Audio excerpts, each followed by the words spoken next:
मुझे सिंध के सलाम सलाम सुन, मुझे सिंध के सलाम सलाम सुन। बिस्मिल्लाहिर्रहमानिर्रहीम, अस्सलाम वालेकुम, सुबह बख़ैर, गुड मॉर्निंग। असीं अवां जी ख़िदमत में रोज़ जीअं हाज़िर थी विया आहियूं ऐं असांजो नालो छा आहे? इरशाद जागीरनी आहियां। मां आहियां सैरिश भुट्टो। प्रोग्राम जो नालो आहे सलाम सिंध। उमेद आहे तव्हां बिल्कुलु ठीकु ठाक हूंदो, ख़ैरियत सां, मज़े में, करार में। कुर्बाश अल्लाह साईं तव्हांखे पंहिंजे हिफ़्ज़ो अमान में रखे, जिते हुजो ख़ुशबाश हुजो, पंहिंजनि सां गॾु हुजो ऐं दुश्मननि खां थोरो परे हुजो, कंहिंजी तव्हांखे नज़र न लॻे ऐं तव्हां सदाईं मुरकंदा महकंदा टिलंदा मिलंदा रहो, ज़बरदस्त ज़िंदगी तव्हां गुज़ारियो। अॼु माशाल्लाह ख़ैरनि सां अॼु अरबा जो ॾींहुं आहे। अॼु के प्रोग्राम जा रंग बि तव्हांखे थोरी देरि ॿुधायूं था, पर हुकूमती रंग बि तव्हां अॼु ॾिसंदो।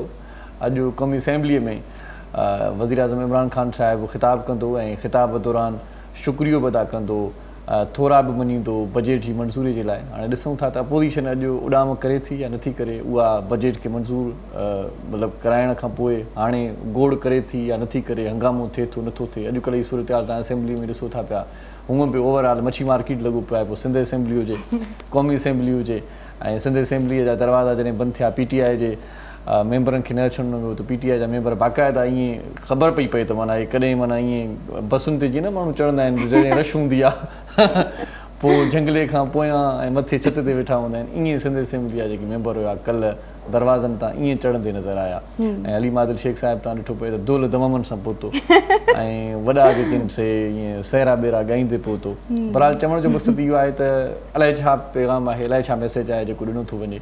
मूंखे त हैरत थी त असेंबलीअ में खट किथां आई, जॻह खट फेराइनि पिया। सो बहरहाल हिकिड़ो वॾो तमाशो अॼुकल्ह थिए पियो। सो हाणे ॾिसूं था त अॼु क़ौमी असेंबली जी छा सूरत हाल हूंदी। वज़ीर आज़म जॾहिं ख़िताबु कंदो त उनजो ख़िताबु ॿुधणु ॾिनो वेंदो या गोड़ कयो वेंदो, ख़बर न आहे छा थियण वारो आहे। ताज़ी अपडेट्स इहे आहिनि। ऐं ॿी वरी ॾुखी ॻाल्हि सूरत हाल इहा बि थी आहे त अॼु ॿुधण में अचे थो त पेट्रोल वरी महांगो थींदो ऐं ओघरा जेको आहे पेट्रोल जी क़ीमत 6 रुपया वधाइण जी सिफ़ारिश कई आहे। 6 रुपया जेकॾहिं हिकु धक सां पेट्रोल वधे थो त पोइ ज़ाहिर आहे त तमामु घणो जेको आहे सो ॾुखियो वक़्तु गुज़रंदो ऐं तमामु घणी तंगी बि थींदी। पेट्रोल वधण सां सैरिश थींदो ई आहे त पेट्रोल जीअं वधंदो आहे त उन सां गॾु वरी जेके आम वाहपे जूं शयूं आहिनि, अलाए जे छो उहे बि वरी वधी वेंदियूं आहिनि। बिल्कुलु। ऐं ग़रीब माण्हुनि जे लाइ जीअं बसियुनि मां जेके ट्रैवल करनि था या वरी रिक्शा जो ट्रैवल करनि था त उन्हनि जे लाइ अञा वधीक मसइला थी वञनि था। सही सही सही सही। पोइ ज़ाहिर आहे त पेट्रोल वधे थो त पोइ भाड़ा वधी वञनि था ऐं जेकी माना इंटरसिटी या जेकी ॿाहिरि जेकी गाॾियूं आहिनि या जीअं असां ॻोठनि जो सफ़र कंदा आहियूं, शहरनि खां थोरो पर भरो वेंदा आहियूं, त पोइ उहे जॾहिं किराया वधी वेंदा आहिनि, पेट्रोल घटि थींदो आहे त पोइ किराया घटि न थींदा आहिनि। मुसीबत असां वटि वरी इहा हूंदी आहे। हिकु भेरे जेकॾहिं को किराया वधी विया त उन खां पोइ उहे उते ई रहंदा, पोइ पेट्रोल वधे पेट्रोल घटि थिए, उन सां उनजो को बि तालुक़ु न आहे, को बि फ़र्क़ु नथो पवे। सो कराची जेका ट्रांसपोर्ट आहे हूअं 10-15 रुपए में किथे पहुची वेंदासीं, हाणे मजमूई तौर ते 20 खां 25-30 रुपया किरायो आहे। सो ग़रीब माण्हू जेको ॾियाड़ीदार माण्हू आहे, जेको मिसकिन माण्हू आहे, उनजे लाइ इहे पैसा बि ॾियण ते इलाही वॾा आहिनि। सो ॾिसूं त छा थो थिए। हुकूमत रिलीफ ॾियण जूं कोशिशूं करे थी ऐं ॻाल्हियूं बि करे थी ऐं जेका सूरत हाल मजमूई तौर ते जेका सरज़मीन जी जेका हक़ीक़त आहे उन में ॾाढी तंगी आहे, बुख बदहाली बेरोज़गारी वधंदी थी वञे।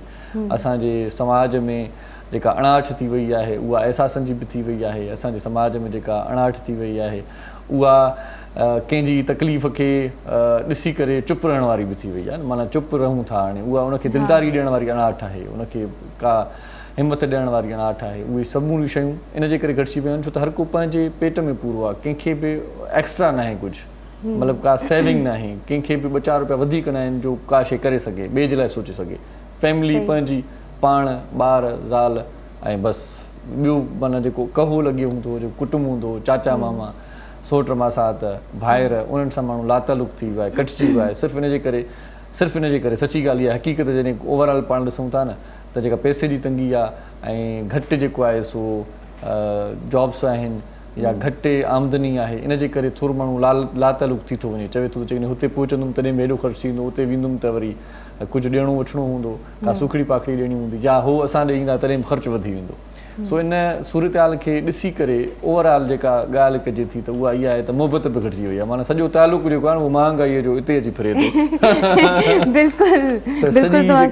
सॼी जेका ॻाल्हि आहे उहा महांगाई जीअं वधे थी त पोइ हेॾो मोहबतूं घटि थी वञनि, कुर्बतूं घटिजनि थियूं। माण्हू हर को चवे थो त बाबा बसि हाणे परे परे भला ईंदो त वरी पोइ मथे में लॻी वेंदो। 4 ॼणा आया त माना 4 चांहियूं पीआरियूं, 50 रुपए अॼुकल्ह आम होटल ते चांहि लॻी पई आहे। बिल्कुलु। सो माना 4 चांहियूं त 200 रुपया चटो। कोई केॾे वञे बि थो त इहो थो सोचे वञे त अगरि इन मां असांजो वेलो बि टरियो त सुठी ॻाल्हि आहे, न बि थियो त पोइ बि माना कोई न कोई असांजो कमु निकिरे। अगरि कमु नथो निकिरी सघे त पोइ उन्हनि जहिड़ो को दुश्मन न आहे। बिल्कुलु इलाही सूरत हाल हिन हवाले सां ॾाढी ॻणती जोगी बि आहे। त आउं ॾिसंदो आहियां जेकी असां वटि कराची में ख़ासि तौर ते जेकी मानी खाराइण वारा जेकी इदारा आहिनि या जेकी अहिड़ियूं ट्रस्ट आहिनि त उन्हनि ते मां ॾिसंदो आहियां त मंझंदि जे टाइम ते या राति जे टाइम ते जेका रश हूंदी आहे उहा रश पंहिंजी जॻह ते, पर उन में जेके माण्हू हूंदा आहिनि उहे ॾाढा सुठा साफ़ सुथरा माण्हू हूंदा आहिनि। मां ॾिसंदो आहियां त ग़रीब मिसकीन या मज़दूर तबिको घटि हूंदो आहे, बाक़ाइदा सुठा ऐं सुठी पोज़ीशन वारा माण्हू वेठा हूंदा आहिनि, जेकी बाइक ते ईंदा आहिनि, कॾहिं कॾहिं त कारुनि वारा माण्हू बीही रहंदा आहिनि। सो इहा सूरत हाल ॾिसी करे चवंदा आहियूं त जीअं तव्हां ॻाल्हि कई न त वेलो टरे थो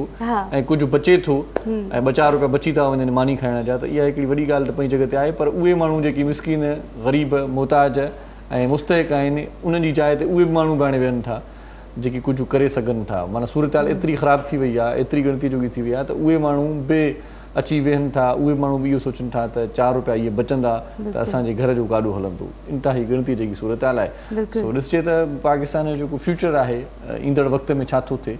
इमरान ख़ान साहिब खे पूरे तरीक़े सां कमु करणु ॾिनो थो वञे, जहिड़े तरीक़े सां जेकी ॻाल्हियूं थियनि पियूं त इहे माना टफ टाइम एतिरो ख़ासि न आहे। PDM वारनि हिकिड़ो विच में ॾिनो हुयो, पर वरी पोइ उहे संभरजी विया या चुप थी विया आहिनि। हाणे वरी हर कोई ईअं थो चए, असां बि ईअं था चऊं त भले वारा 5 साल पूरा करे, ख़बर त पवे त छा थो करे, न त वरी पोइ रड़ियूं कंदो या न त वरी पोइ शिकायत कंदो, न त वरी पोइ मयार ॾींदो त मूंखे पंहिंजो जेको टेन्यूर आहे उहो पूरो करणु ॾींदो, न त मां अलाए छा छा कयां, मां हीअं कयां, मां हूअं कयां। ॾिसिजे त हाणे छा थो थिए।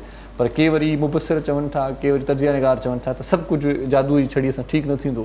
हिकिड़ो गंद थियल आहे, हिकिड़ो पूरो जेको इंफ्रास्ट्रक्चर आहे उहो डामाडोल थियल आहे। उन समूरे खे सेटिंग में आणण में, तरतीब में आणण में ज़ाहिर आहे त थोरो वक़्तु लॻे थो। इन जे करे इहा ई ॻाल्हि नज़र में रखी असां बि कॾहिं कॾहिं चवंदा आहियूं त भला ठीकु आहे, ॾुखिया ॾींहं थोरा। बिल्कुलु इरशाद, तव्हां बिल्कुलु सही पिया चओ। ऐं ईअं जेके जीअं तव्हां ॻाल्हि कढी त अहिड़ियूं शयूं आहिनि जिते वञी करे माण्हू वञी मानी था खाइनि, फैमिली नौजवान छोकिरा, इवन मां नौजवान छोकिरियुनि खे बि उते वेहंदे ॾिठो आहे जेके उते वञी करे मानी था खाइनि, हिकिड़ो टाइम क्रॉस करण जे लाइ या हिकु टाइम जी मानी बचति करण जे लाइ या कुझु पैसा बचति करण जे लाइ। त इन्हनि इदारनि खे इहो करणु घुरिजे त उन्हनि जे लाइ कोई अहिड़ो कुझु ठाहिनि जंहिंमें जिते अची उहे जॉब कनि। ईअं त नौजवान जेके आहिनि अञा वधीक मतिलबु नाअहल थी वेंदा कमु करण खां, चवंदा असां कमाईंदा आहियूं मानी खाइण जे लाइ, ज़िंदगी जीअण जे लाइ, ऐं उहा ई शइ तव्हां उन्हनि खे ईअं खणी ॾियो था त उहो ई पैसो तव्हांखे अहिड़ी फैक्ट्री जे मथां ख़र्चु कयो, कंहिं अहिड़ी कंपनी जे मथां ख़र्चु कयो, रोज़गार जा ज़रिया हुजनि, वसीला हुजनि, त इहो अञा वधीक बहितर आहे। केतिरा न नौजवान ऐं नौजवान छोकिरियूं आहिनि जेके पढ़ियल लिखियल आहिनि पर रोडनि ते ईअं बीठा आहिनि या कॾहिं गुल विकिणींदे ॾिठा आहिनि, कॾहिं कीअं ॾिठा आहिनि। त अहसासु थींदो आहे ऐं इहो असांखे तॾहिं थींदो आहे। मुंहिंजे पाड़े जो हिकिड़ो हमराह आहे जेको सिक्योरिटी गार्ड आहे, मूंखे ॿुधाईंदो आहे साईं मुंहिंजी जेका आहे ड्यूटी फलाणी जॻह ते आहे, माना उते इलाही सारो पंधु आहे, पर उहो पंधु वेंदो आहे सिर्फ़ु छाजे करे 10 रुपया चिंगचीअ जा बचाईंदो आहे। माना इहा ॾुखी सूरत हाल आहे त उतां पंधु अचे थो, पंधु वञे थो, बाबा चिंगचियूं थो वञनि थियूं, रक्षाऊं वञनि थियूं, 10 रुपया हेॾूं 10 रुपया हेॾूं, 20 रुपया बचाइण जे लाइ केॾो हू माना पंधु करे थो, केॾो कशालो करे थो, केॾी ॾुखियाई सां वञे थो। इहे शयूं जॾहिं ॾिसूं था त पोइ ॾुख बि थिए थो ऐं सोचूं था त पाण वटि अञा सही नमूने सां असांखे उहे सहूलियतूं बुनियादी जेके मिलणु घुरिजनि उहे न मिली सघियूं आहिनि। तंहिंजे करे असां तंगीअ जी सूरत हाल गुज़ारे रहियूं था। सिहत जो मामिलो हुजे, तालीम जो मामिलो हुजे या मईशत जो मामिलो हुजे, ओवरऑल सॼी जेका सूरत हाल आहे उहा असांखे ॾिसण में जेका अचे थी उहा का चङी कोन्हे का। जो असां कंहिंखे मिसाल ॾियूं त असां अहिड़े मुल्क में रहूं था जिते असां बाक़ाइदा ठीकु ठाक ऐं मज़ेदार ज़िंदगी गुज़ारियूं था। ईअं माना न आहे, हर को वक़्तु गुज़ारे थो, टाइम पास करे थो। हाणे आदी थी विया आहियूं एतिरा जो हिक ॿिए खे पंहिंजा ॾुख सुख ॿुधायूं बि कोन था। सभिनी खे ख़बर आहे त छा असांजी सूरत हाल छा थिए पियो। सूरत हाल ते यादि आयो त सूरत हाल वरी ॻणतीअ जोगी ॿी बि थी वई आहे त कोरोना जे केसनि में वरी वधीक वाध बि थी आहे ऐं कलोके ॾींहं में 27 जेके पेशेंट्स आहिनि, 27 जेके माण्हू आहिनि उहे हिन दुनिया मां कूच करे विया आहिनि, उहे लाॾाणो करे विया इन वबा जी सूरत हाल में। मुस्बत जेके केस आहिनि उहे 4000 खां वधीक ॿुधाइनि पिया त अञा माना जेकी टेस्टूं थियनि पियूं रोज़मर्रा जूं उन में एतिरो रेशो अचे थो। ओवरऑल वरी ॻाल्हि इहा ई कंदासीं त अलाह साईं तव्हांखे ख़ुशबाश रखे ऐं पंहिंजे हिफ़्ज़ोमान में बि रखे, पर एहतियात वरी बि लाज़मी आहे। इलाही ॾींहं थी विया आहिनि असां कोरोना ते न ॻाल्हायोसीं, घणा ॾींहं थी विया असां पंहिंजे प्रोग्राम खे नॉर्मल वे में खणी हलियासीं, छो त रोज़ रोज़ साॻी ॻाल्हि करे बि असां पाण बि तंग थी वियासीं, इन मर्ज़ खां एतिरो तंग थी विया आहियूं जो ॻाल्हि न पुछा कयो। पर वरी जॾहिं ॾिसंदा आहियूं त थोरो अंग वधे थो या थोरी जेका लहर वधीक तेज़ीअ सां पखिड़िजे थी या वधीक जेको रेशो आहे फ़ोतियुनि जो वधे थो, त पोइ वरी तव्हांखे गुज़ारिश कंदा आहियूं त महिरबानी करे ख़्यालु कयो। ऐं हाणे त ख़्यालु बिल्कुलु ख़तमु थी वियो आहे, ख़ौफ़ ख़तमु थी वियो आहे। हाणे त दरगाहूं बि खुली पियूं आहिनि, ॿियूं शयूं रेस्टोरेंट्स वग़ैरह खुलनि पिया या जेकी मार्केटूं आहिनि उहे बि घणे वक़्त ताईं खुलियल आहिनि। पर इन जो मक़सदु इहो न आहे, पार्क्स बि खुलियल आहिनि तव्हांजी चवणी, इन जो मतिलबु इहो न आहे त तव्हां हाणे वरी लापरवाह थी वञो। वरी बि महिरबानी करे गुज़ारिश कयां थो तव्हांखे त तव्हां थोरो पंहिंजो ख़्यालु ज़रूरु रखिजो। कुझु बि थी सघे थो, अलाह साईं ख़ैरु करे, कुझु बि थी सघे थो। ऐं जेकी माण्हू वरी एहतियात कनि था उन्हनि खे बि बीमारी विछड़े थी, नथा कनि उहे बि कॾहिं कॾहिं इन वकड़ में अची वञनि था। बहरहाल वरी बि चवनि था एहतियात इलाज खां बहितर आहे, जेकॾहिं कंदासीं त पंहिंजे फ़ाइदे जी ॻाल्हि आहे, तव्हां असांजे फ़ाइदे जी ॻाल्हि आहे ऐं इहो फ़ाइदो ईंदड़ नसुलनि जे लाइ आहे, तव्हांजे ईंदड़ जेके आहिनि से ॿारनि बचनि लाइ आहे। पंहिंजे पाड़े जो ख़्यालु रखो, पंहिंजो ख़्यालु रखो, मिट माइटनि जो ख़्यालु रखो, सभिनी सां सलाह ॾियल आहियो न तव्हां जेकॾहिं बेसुकून आहियो, तव्हां जेकॾहिं बीमार आहियो त पोइ तव्हां पंहिंजो पाण खे थोरो रिज़र्व रखो। बिल्कुलु, ऐं जिन वैक्सीन न कराई आहे त उहे वैक्सीन कराए छॾियो, छो जो टाइम लिमिट जेको आहे उहो बिल्कुलु थोरो आहे। अॻिते हली तव्हांखे अञा वधीक प्रॉब्लम थींदो। हींअर पाकिस्तान या असांजी गवर्नमेंट एतिरो असां सां गॾु आहिनि बीठा जो असांखे वैक्सीन जे लाइ बि उहे असांखे मिनतूं था कंदा आहिनि। असांखे पंहिंजी सिहत जो पाण ख़्यालु रखणु घुरिजे। बिल्कुलु सिहत जो ख़्यालु रखो। ऐं अॼु असांजे सिंधी जेकॾहिं कहाणी जो ज़िक्र कयूं त जदीद जेको अफ़सानो आहे, अफ़साना निगारी जेका आहे, अफ़साननि जो बादशाह ऐं जदीद सिंधी कहाणीअ जो बादशाह खणी चऊं त अदीब जमाल अबड़े साहिब जी अॼु 17वीं वरसी बि आहे। जमाल अबड़ो साहिब सिंधी कहाणी में जेको रूह फूकियो, अफ़साने में जेको रूह फूकियो, उहो समूरा सिंधी अदीब ख़ासि तौर ते कहाणी सां दिलचस्पी रखंदड़ माण्हू ॼाणनि था त जमाल अबड़े साहिब जी लिखड़नि में जेका ॻाल्हि हुई उहा छा त ॻाल्हि हुई, कमाल जो अफ़साने निगार हुयो, पाण वकालत जे शोबे सां बि वाबस्ता हुयो ऐं आख़िर में जेको रिटायर थियो उहो जज जे उहिदे तां रिटायर थियो, मेहर सां हुनजो तालुक़ु हुयो ऐं तमामु घणी स्ट्रगल, तमामु घणो सुठो माण्हू ऐं जेके हुनजा अफ़साना आहिनि उहे मुख़्तलिफ़ ॿोलियुनि में तर्जुमा बि कया विया। ख़ासि तौर ते ॿियनि ॿोलियुनि में जॾहिं तर्जुमा थिया त ॿियनि मुल्कनि में पढ़िया बि विया। खोड़ सारा मुल्क आहिनि जिते जमाल अबड़े साहिब जी जेका कहाणी आहे उनखे तमामु घणी पज़ीराई मिली। जमाल अबड़ो साहिबु 80 वरनि जी ॼमार में असांखे लाॾाणो करे वियो। जमाल अबड़े साहिब जूं जेकी ख़िदमतूं आहिनि इल्मी अदबी ऐं ख़ासि तौर ते जेको अफ़साने जे लाइ उन कमु कयो उहो तारीख़ में यादि कयो वेंदो। जमाल अबड़े साहिब जेको पुटु बि आहे बदर अबड़ो साहिबु, उहो सिंधी ॿोलीअ जो हाणे सुञाण माण्हू आहे, उनखे माण्हू सुञाणनि था। उनजो बि इल्मी अदबी पोरियो तव्हांजे साम्हूं कॾहिं कॾहिं तव्हां ॾिसंदा हूंदो अची रहियो आहे। जमाल अबड़े साहिब खे तमामु घणा जेके आहिनि से ख़ासि तौर ते उन वक़्त जा कहाणीकार सुठी मोट बि ॾींदा हुआ, सिंध लिखण जी तारीफ़ बि कंदा हुआ। जमाल अबड़े साहिब जहिड़ी शख़्सियत खां असीं 17 साल अॻु महरूम थी वियासीं। उनजी यादि, उनजो किरदारु, उनजूं कहाणियूं, उनजा अफ़साना अॼु बि असां ऐं तव्हांजे ज़हननि में आहिनि। पेशू पाशा तव्हां पढ़ी हूंदी ज़रूरु, अफ़साननि जी जेको मजमूओ हुयो उनखे बि तव्हां गहरी नज़र सां, गहरे चाह सां, गहरी दिलचस्पीअ सां मोट ॾिनी। इहा बि तव्हांजी वॾी महिरबानी। पर ॻाल्हि इहा आहे त तव्हां जॾहिं उहा कहाणी पढ़ी हूंदी या अफ़सानो पढ़ियो हूंदो, तव्हांजे अकुल में, तव्हांजे फ़हम में, तव्हांजा जेके ॾात जा रंग आहिनि उहे अञा वधीक निखरी पिया हूंदा, उहे वधीक विखरी पिया हूंदा ऐं तव्हां उनखां पोइ जेको कुझु लिखियो हूंदो त उन में जेको दम हूंदो, उन में जेका रवानी हूंदी, उन में जेको रिधम हूंदो, उहो कमाल जो हूंदो। छो त चवंदा आहिनि त सुठो लिखण जे लाइ सुठो पढ़णु इंतिहाई लाज़िम हूंदो आहे। सो जमाल अबड़े साहिब खे जेकॾहिं कंहिं न पढ़ियो आहे त उहो ज़रूरु पढ़े। ऐं जेकॾहिं तव्हां वटि बिल्कुलु बि टाइम घटि आहे त लाइब्रेरी नथा वञी सघो या कंहिंखां किताब परचेस नथा कयो त खोड़ सारियूं वेबसाइट्स आहिनि, जीअं सलाम सिंधी वेबसाइट बि आहे असांजे सलेमान वसाण साहिब जी, या ॿियूं वेबसाइट्स बि आहिनि जिते जमाल अबड़े साहिब जूं कहाणियूं तव्हांखे जल्दीअ में फौरी तौर ते मिली वेंदियूं ऐं तव्हां उहे कहाणियूं पढ़ी सघो था। सो अॼोके प्रोग्राम जी जेका तरतीब आहे उहा कुझु इन रीति आहे त अॼु असां वरी ॻाल्हाईंदासीं कुझु बिज़नेस जे बारे में बि ॻाल्हाईंदासीं। अॼुकल्ह जेको बिज़नेस टॉप क्लास जो आहे उहो आहे त ज़मीन वठो, फ्लैट वठो, जॻह वठो, 2-4 ॾींहं रखो, वरी खपायो, मालामाल थियो। सो कराची जा जेके मसइला आहिनि, ख़ासि तौर ते ट्रांसपोर्टेशन जा जेके मसइला आहिनि ऐं ख़ासि तौर ते वरी इहा बि ॻाल्हि कयूं जेकॾहिं तव्हांखे का शइ वठणी आहे, प्रॉपर्टी वग़ैरह मिल्कियत, त पोइ इन हवाले सां बि असां कचहरी कंदासीं। मौज़ूद हिकिड़ो महिमान असांजे प्रोग्राम में थोरी देरि में असांखे जॉइन कंदो, उस्ताद मोहरम नाज़ बि हूंदो। पर इन खां पहिरियां जेकॾहिं तव्हांजो राज़ हूंदो त पोइ हिकिड़ो ब्रेक पाण वठंदासीं। बिल्कुलु, ब्रेक लाज़मी आहे, छो जो खोड़ सारी कचहरी खणी आहे, खोड़ सारी मालूमात तव्हां सभिनी खे ॾियणी आहे, इन लाइ थोरो इंतज़ारु लाज़मी आहे। इन करे वठंदा हिकु कमर्शियल ब्रेक। सो किरा नवन जो ॾिसंदा रहो सलाम सिंध। मुझे सिंध के सलाम सलाम सिंध।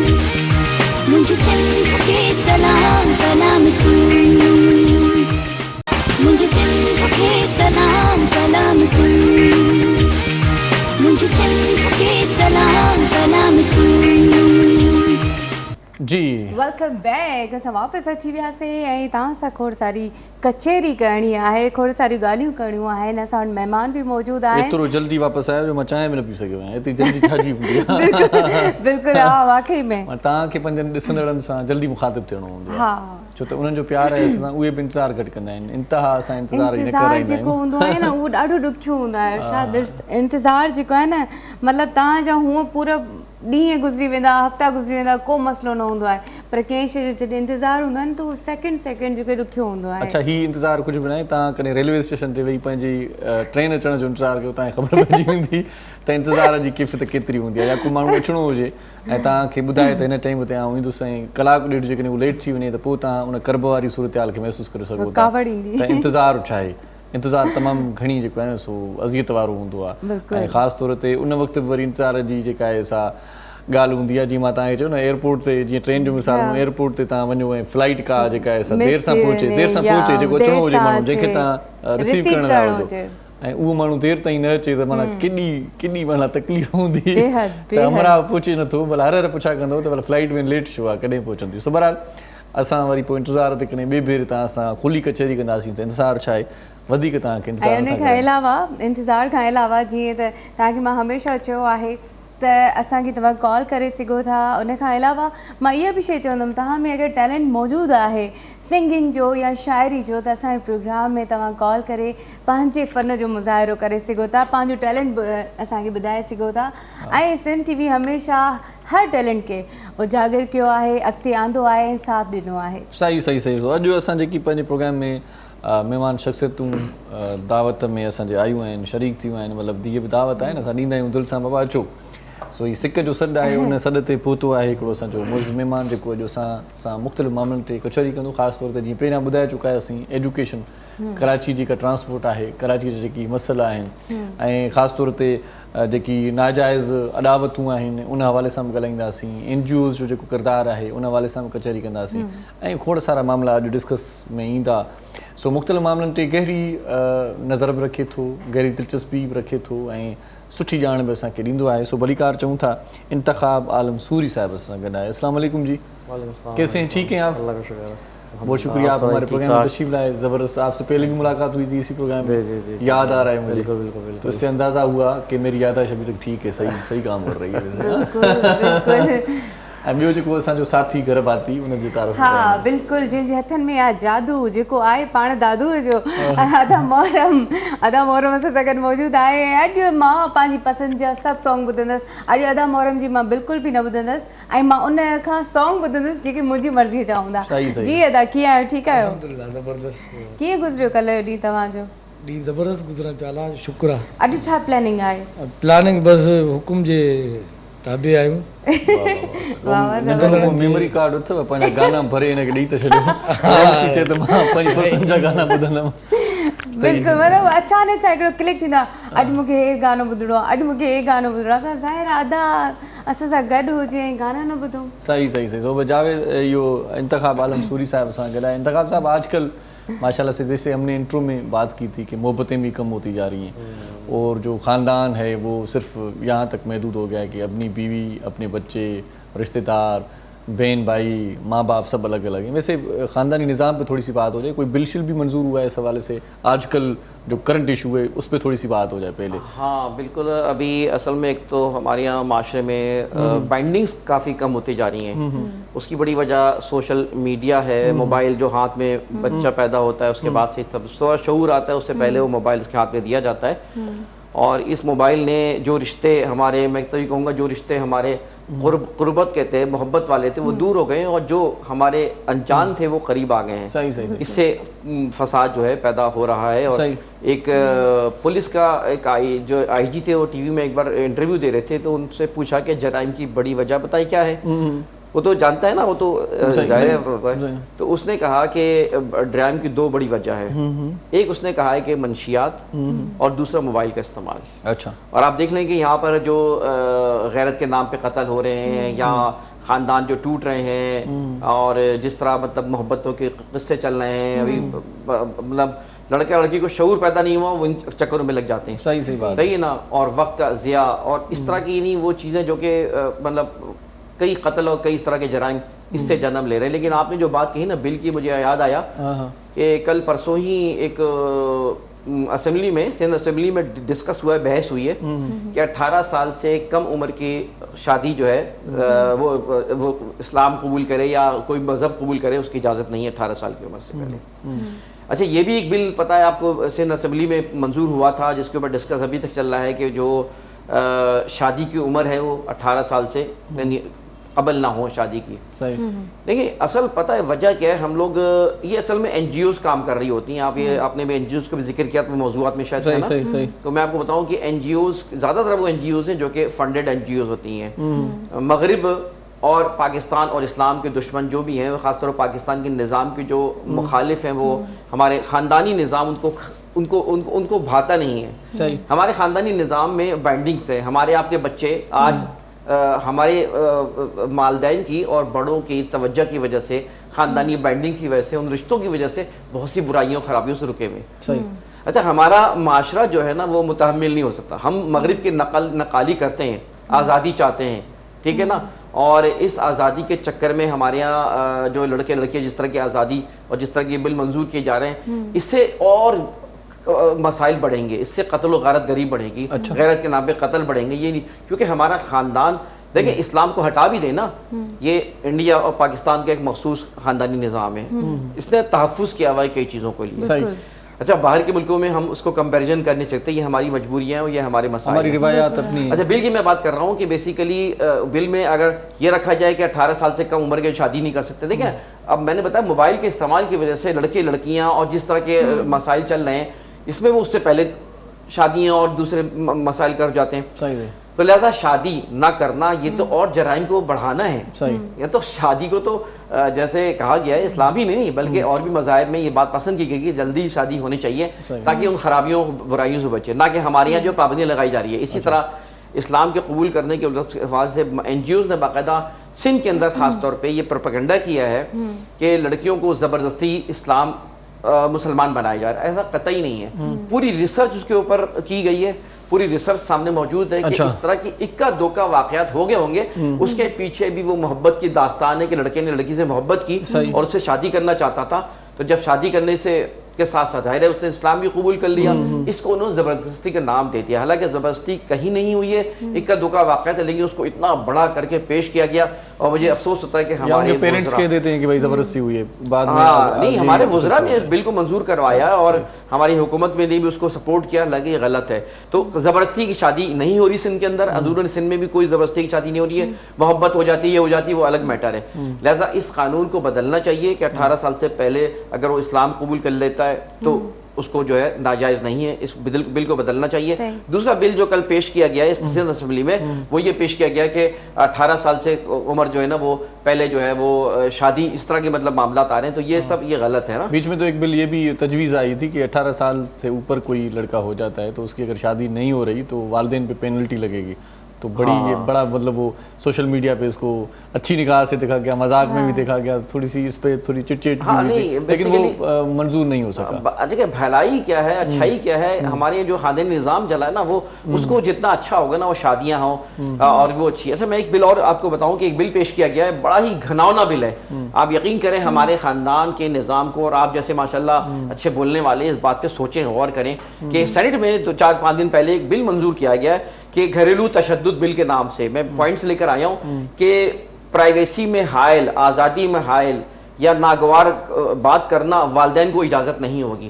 اگر والدین نے اگر پرائیویسی میں حائل ہوئے بچوں کی, آزادی میں حائل ہوئے, تو وہ پولیس کو بلا سکتے ہیں اور والدین کو گرفتار کروا سکتے ہیں. بچوں پہ ہاتھ اٹھایا, ٹھیک ہے, بچوں پہ ہاتھ اٹھانا اچھی بات نہیں ہے, لیکن اس کو اگر اسی طرح یہ معاملہ بھی کہا گیا ہے کہ بچے کا اگر خرچ کم کر دیا گیا, اس کی آزادی کو سلب کیا گیا, بچے کے خرچ کو کم کر دیا گیا, تو یہ جرم قرار دیا جائے گا. تو یورپی قوانین لگ رہے ہیں ان کو. اور یہ سزاؤں میں بہن یہ بھی ہے سزاؤں میں کہ آپ والدین اب گھر پہ نہیں رہیں گے, باپ گھر پہ نہیں رہے گا, اس سے ایک فاصلے پہ رہے گا جو کہ اس کو ٹینشن نہ کریٹ کرے, یہ اس کی سزا ہوگی. جیل میں جانا, ہتھکڑیاں ڈالنا الگ بات ہوگی. ہیرسمنٹ میں شمار ہوگا اگر اس کو جذباتی, نفسیاتی یا زبانی کوئی تشدد کیا گیا اس معنوں میں بچے پر تو وہ پھر کیا ہوگا کہ وہ ہیرسمنٹ قرار دیا جائے گا اور ہیرسمنٹ کی باقاعدہ سزا جو ہے نامزد کر دی گئی ہے. آگے آپ دیکھیں بل میں منظور سینٹ سے منظور بھی کر لیا گیا ہے, سوائے 5-6 جو سینٹ کے لوگ تھے انہوں نے اس کی مخالفت کی. اس میں بھی دینی طبقے سے تعلق رکھنے والے جماعت اسلامی ہیں یا JUI ہیں, اس طرح کے لوگوں نے 4-5 نے باقی نے منظور کر دیا اس کو. اور اس کو ریورس کرنا چاہیے, ہم سب پہ فرض ہے, کیونکہ یہ ہمارا بڑا ہی نقصان ہے جس کو ہمیں نظر نہیں آ رہا. انتہائی نقصان ہے میرے اور آپ کے مستقبل, وہ پریشانیاں ہیں, وہ آفتیں, وہ جھگڑے ہیں جس کو ہم تصور نہیں کر رہے. اچھا مسئلہ یہ کہ شادی کے حوالے سے کہا گیا ہے کہ اگر کوئی شخص اپنے بیوی سے اس نے دوسری شادی کا اظہار کر دیا, ٹھیک ہے نا, تو اس کو جو ہے وہ گھریلو تشدد میں شمار ہوگا. یعنی بیوی سے وہ اظہار نہیں کر سکتا, اس کے بعد چھپ کے کرے شادی, صحیح ہے نا, وہ اور مسائل بڑے آمین, مطلب وہ اظہار کرنا تشدد ہوگا. دے دو نا با کرنی تو بھی شادی تو لکھا ہے کرے گا یہ سب پاکستان میں ہی کروں. تو یہ آپ نے صحیح کہا میں کہ پاکستان میں لگ رہا ہے کہ ہم مغرب آپ کو موبائل ڈسٹرب کر رہا ہے, تھوڑا سا موبائل نکال کے تھوڑا سائڈ کر دیں. اچھا جی, کیونکہ تو یہ ہے کہ وہ ایک تشدد کی ایک بیسیکلی کڑی ہے, اور جو کہ ہمارے یہاں وہ ایک سنا ہوگا میرا جسے میری مرضی, یہ ایک پورا سلسلہ چلا گیا. NGOs نے کھڑا کیا, فنڈڈ NGOs ہوتی ہیں جن کو پیسہ دیا جاتا ہے. اچھا یہ NGO جو کام کرتی ہیں یہ قانون سازی کرتی ہیں بیسیکلی. یہ دوسری چیزیں وہ ایک پروپیگنڈا ایک ایشو کھڑا کرتی ہیں کسی ایک واقعے کے اوپر. مثال کے طور پہ آپ نے کچھ عرصے پہلے کی بات ہے, پرویز مشرف کے دور میں ایک ویڈیو بہت چلی کہ ایک عورت پہ کوڑے لگائے جا رہے ہیں, ٹھیک ہے نا, وہ پتہ نہیں کہاں کی فلم کی کون سی ویڈیو تھی, اور سپریم کورٹ نے 10 سال کے بعد اس ویڈیو کو کالعدم قرار دیا. اس طرح کوئی واقعہ پاکستان کے سرزمین پہ نہیں ہوا, لیکن ہمارے یہاں اس کے قانون بن گئے, اس کے اوپر پوری ایک تماشا مچا دیا, تمام ٹی وی تمام چینلز نے اس کو پیش کیا. یہ کیا تھی, وہ فنڈڈ NGOs ہیں جو کہ مغرب سے پیسہ لیتی ہیں اور اسلام اور پاکستانی نظام کے خلاف وہ کام کرتی ہیں. وہ ان کا طریقہ کار ہوتا ہے کسی ایک ایسا فیک چیزوں کو یا ایک واقعے کو اتنا بڑھا کے پیش کرتی ہیں, اس پر پیسے دی جاتی ہیں اور اپنے مقاصد ان قوانین کو نافذ کرا کے وہ حل کرتی ہیں. اس کو ہمیں سمجھنا چاہیے, ان NGOs کی حرکتوں کو سمجھنا چاہیے. ساری NGOs نہیں لیکن زیادہ تر NGOs جو ہیں جو کہ پاکستان کے خلاف کام کر رہی ہیں, اسلام کے خلاف کر رہی ہیں, ہمارے خاندانی نظام کو توڑنا چاہتی ہیں تاکہ ہمارے یہاں جو حساسے ہیں نا, جو ہماری جو گرپ ہے وہ ختم ہو. صحیح ضرور, یہ گرپ تو ہونی چاہیے, والدین کی تو ہونی چاہیے گھر کے. تو اس بل کو میں چاہ رہا ہوں کہ اس بل کے اوپر پبلک کو یہ بات آپ کے چینل سے پہنچے, اس پہ ہوش میں آئے, ہمارے وزراء, ہمارے اکابرین, ہمارے حکومت ہوش میں آئے کہ انتہائی خطرناک اور خراب بل ہے, اور یہ اگر سوچا جائے تو ہماری نیندیں اڑ جائیں. صحیح کیا مستقبل میں ہونے والا ہے. صحیح بے حد हिकिड़ो ग़लति स्टेप खयो वियो आहे. असांजो पीउ मां जेके उहे त असांजा आइडियल आहिनि, असां जेके सिंधी आहियूं असल में असांखे त उन्हनि खे ॾिसी करे हलणो हूंदो आहे, या कॾहिं कॾहिं ग़लती करे वठंदा आहियूं त चवंदा आहिनि त असांजो तजुर्बो वधीक आहे, तव्हांखे असां जेको तजुर्बो ॾींदासीं तव्हां उन हिसाब सां सुठाई बि थिए थी. अबो घर ईंदो आहे त ख़ामोशी थी वेंदी आहे, ख़ामोशी थी वेंदी आहे, हिकिड़ा रूल्स हूंदा आहिनि, मज़ो ईंदो आहे हिकिड़ो. ऐं हीउ सिस्टम मतिलबु इहो ईअं थो लॻे ॼण असां अजनबी आहियूं हिक ॿिए जे लाइ. सही. बहरहाल ॻाल्हि इहा आहे त वरी बि शऊर वारा माण्हू जेके आहिनि, जीअं तव्हां सोचो था हिन वक़्तु, तव्हां बि कंहिंजी धीउ आहियो ऐं ज़ाहिर आहे मां बि कंहिंजो पुटु आहियां, त पाण खे वरी ज़िमेदारी आहे न, त पाण अहिड़े क़िस्म जूं हरकतूं न कयूं या अहिड़े क़िस्म जो कुझु बि न कजे. ऐं अॻिते हली शऊर त पैदा थिए थो, शऊर एजुकेशन आहे त पोइ ईअं न थींदो हलायो कंदो. बहरहाल एजुकेशन का भी अपना किरदार थोड़ा सा इसमें अगर बात बहस की जाए तो एजुकेशन अगर है, तालीम याफ्ता लोग हैं तो इस तरह के मामले कम ही होंगे मेरे ख्याल से. हाँ, बात ये है कि देखें एजुकेशन जो है ना हमारे यहाँ लिटरेसी जो है ना बहुत ही कम है. ये एक अलमिया है पाकिस्तान में, और मैं ख़ास तौर पर सिंध में देखता हूँ कि सिंध में हमारे जो हुकूमत रही है उसने तवज्जो नहीं दी सिंध में. अब उसके मकासद हैं अपने वो हैं जो भी हैं, बहरहाल उसने सिंध पे जो तवज्जो देनी चाहिए थी. दूसरा अफसोस का मामला ये है कि हमारे यहाँ पैसा रखा भी जाता है, लेकिन ये कि पैसा जो है ना वो उसका इस्तेमाल सही नहीं होता है. तालीम इदारों में आम सी बात है कि गधे घोड़े बंधे हुए हैं तो जानवर बंधे हुए हैं, तालीम नहीं हो रही है, गलाजत का ढेर पड़ा हुआ है लेकिन तालीम नहीं हो रही है. जो स्कूल खोलता है, यानी प्राइवेट स्कूल, मेरा खुद ताल्लुक, मेरा स्कूल है अपना भी, मैं देखता हूँ 2 साल से जो हाल बुरा हुआ है, वालिदैन परेशान है कि बच्चे कितना यानी शरारती हो गए हैं और पढ़ाई से परेशानी भी बात करते हैं, लेकिन छोटा सा वक्फा ले लेते हैं, कंटिन्यू करेंगे. ॾाढी ज़बरदस्त ॻाल्हियूं हलनि पियूं तव्हांजी असांजे कम जूं आहिनि, नॉलेज जे लाइ असां लाइ आहिनि, जिन ते असांखे एक्शन बि खणणु घुरिजे, पर इन्हनि ते अञा वधीक असां डिस्कस कंदासीं. तेसि ताईं तव्हां ॾिसंदा रहो सलाम सिंध. मुझे सिंध के सलाम सलाम सिंध, मुझे सिंध के सलाम सलाम सिंध. मुझे सिंध के सलाम सलाम सिंध मुझे सिंध के सलाम सलाम सिंध जी सलाम सिंध में एक बार वरी तव्हांखे बरिकार चऊं था ख़ुशामदी तव्हां असांखे अॼोके प्रोग्राम में जॉइन करणु चाहियो था तॾहिं बि तव्हांजी मर्ज़ी जेकॾहिं तव्हां ईअं ख़ामोशी सां चुपड़ी करे ॿुधणु ॾिसणु चाहियो था तॾहिं बि तव्हांजी मर्ज़ी सो असां तव्हांखे बसि इहो ई चवंदासीं तव्हां असां सां जुड़ियल रहो पोइ कहिड़े बि तरीक़े सां रहो कॉल कयो तॾहिं बि तव्हांजी मर्ज़ी आहे जेकॾहिं हिते ई वेही करे पंहिंजे घर में या ऑफिस में जिते वेठा या मोबाइल ते जेकॾहिं असांजो प्रोग्राम ॾिसो पिया तव्हांजी इहा बि महिरबानी आहे सो इंतख़ाब आलम सूरी साहिब त असां सां गॾु आहे कचहरी अॼु अञा माना शुरूआति थी आहे खोड़ सारा मौज़ू निकिरंदा जिन ते पाण थोरो हाल वाल वठंदासीं सूरी साहिब खां पर दिलि चवे थी त हिन में हिकिड़ो कलाम ॿुधूं पाण बिल्कुलु उहो लाज़मी आहे छो जो हे इलाही सीरियस टॉपिक हलनि पिया आहिनि ॾाढा कम जा आहिनि ॾाढा मज़ेदार आहिनि पर थोरो थोरो अगरि म्यूज़िक विच में अची वञे त मूड जेको आहे न उहो स्विंग थींदो रहंदो त मज़ो अची वेंदो त अदा मोहरम असांखे अॼु कहिड़ो सॉन्ग ॿुधाइण वारो आहे जी ही मुंहिंजी पंहिंजी कंपोज़िशन आहे ऐं हिते हिन प्रोग्राम जे ज़रिए काफ़ी दोस्तनि खे पसंदि आयो वाह वाह जी जी ख़िदमत आहे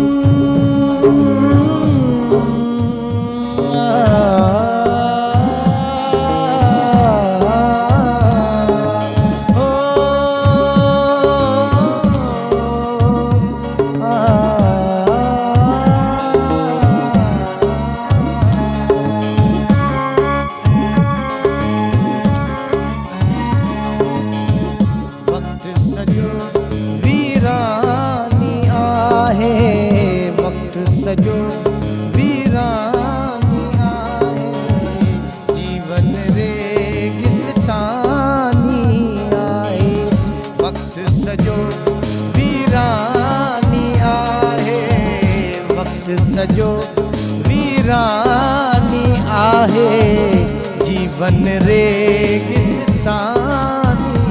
आए वक्त सजो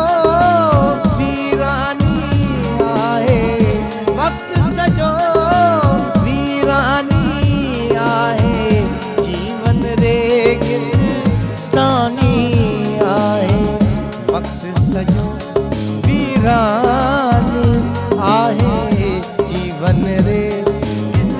जीवन रे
रेगिस्तानी आहे वक्त सजो वीरानी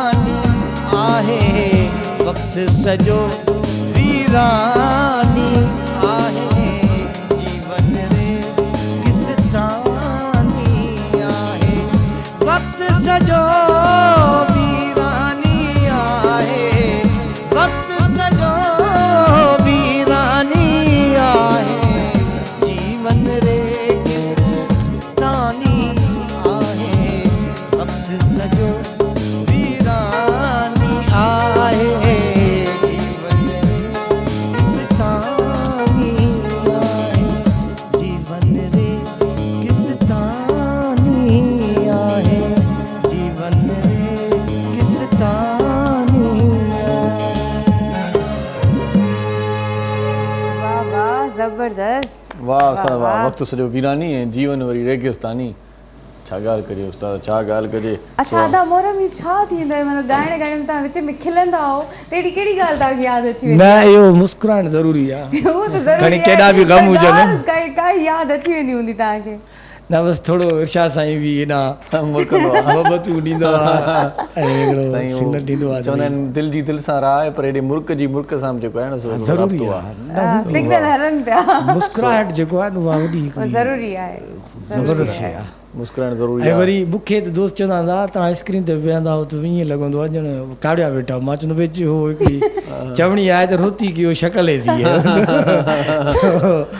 उन करे बि थोरो वधीक मुस्कुराइण जी जो कोशिशि शेर कंदा आहे त दिलि रोए पर मुर्क चपनि ते रखणी जी आहे जी बिल्कुलु छो छो त दुश्मन ते तहवान ज़रूरी आहे प्यारा बहरहाल असां सूरी साहब सां कचहरी जो सिलसिलो जितां छॾियोसीं गॾियूं था लिटरेसी पे बात हो रही थी और तलीमी निज़ाम के हवाले से थोड़ा बता रहे थे हाँ मैं इस वक्त कह रहा था कि कोरोना के बायस जहाँ बहुत सारे माशी और दीगर नुकसान हुए उसमें तालीम का भी बड़ा गरबी हुआ और जो ये हमारी नस्ल है वो बड़ा एक इफेक्ट कर रही है इस वक्त। लेकिन मैं थोड़ा सा अफसोस करता हूँ कि हमारे यहाँ जो सिंध गवर्नमेंट का जो रवैया है वो बड़ा थोड़ा सा अजीब रहा इस मामले में।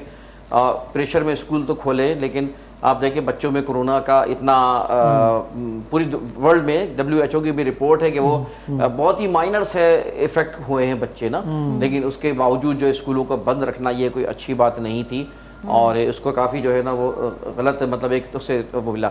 दूसरी बात है कि स्कूलों के पीछे खाम खाई कोई नहीं, स्कूल खोलना या जुर्म है, बंद करने में तालियां बजाई जाती है, खुशी होती है, अफसोस मामला है। तीसरी बात ये है कि माफिया कहा जाता है, मैंने बताया मैं खुद स्कूल, लेकिन देखिए माफिया जो स्कूल कहा जाता है इंतहाई एक वालदैन को और हमारे जो है ना वालदैन और असातिज़ा को लड़वाने की साजिश है। ये भी तालीमी निज़ाम को ख़राब करने की।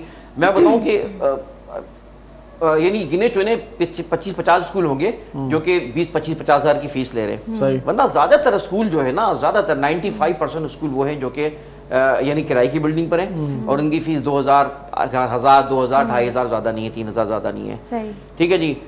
इसी तरह बहुत ज़्यादा होगी तो 5,000 से ज़्यादा, लेकिन ज़्यादातर 95% स्कूल ऐसे हैं जिनकी फ़ीसें ये हैं।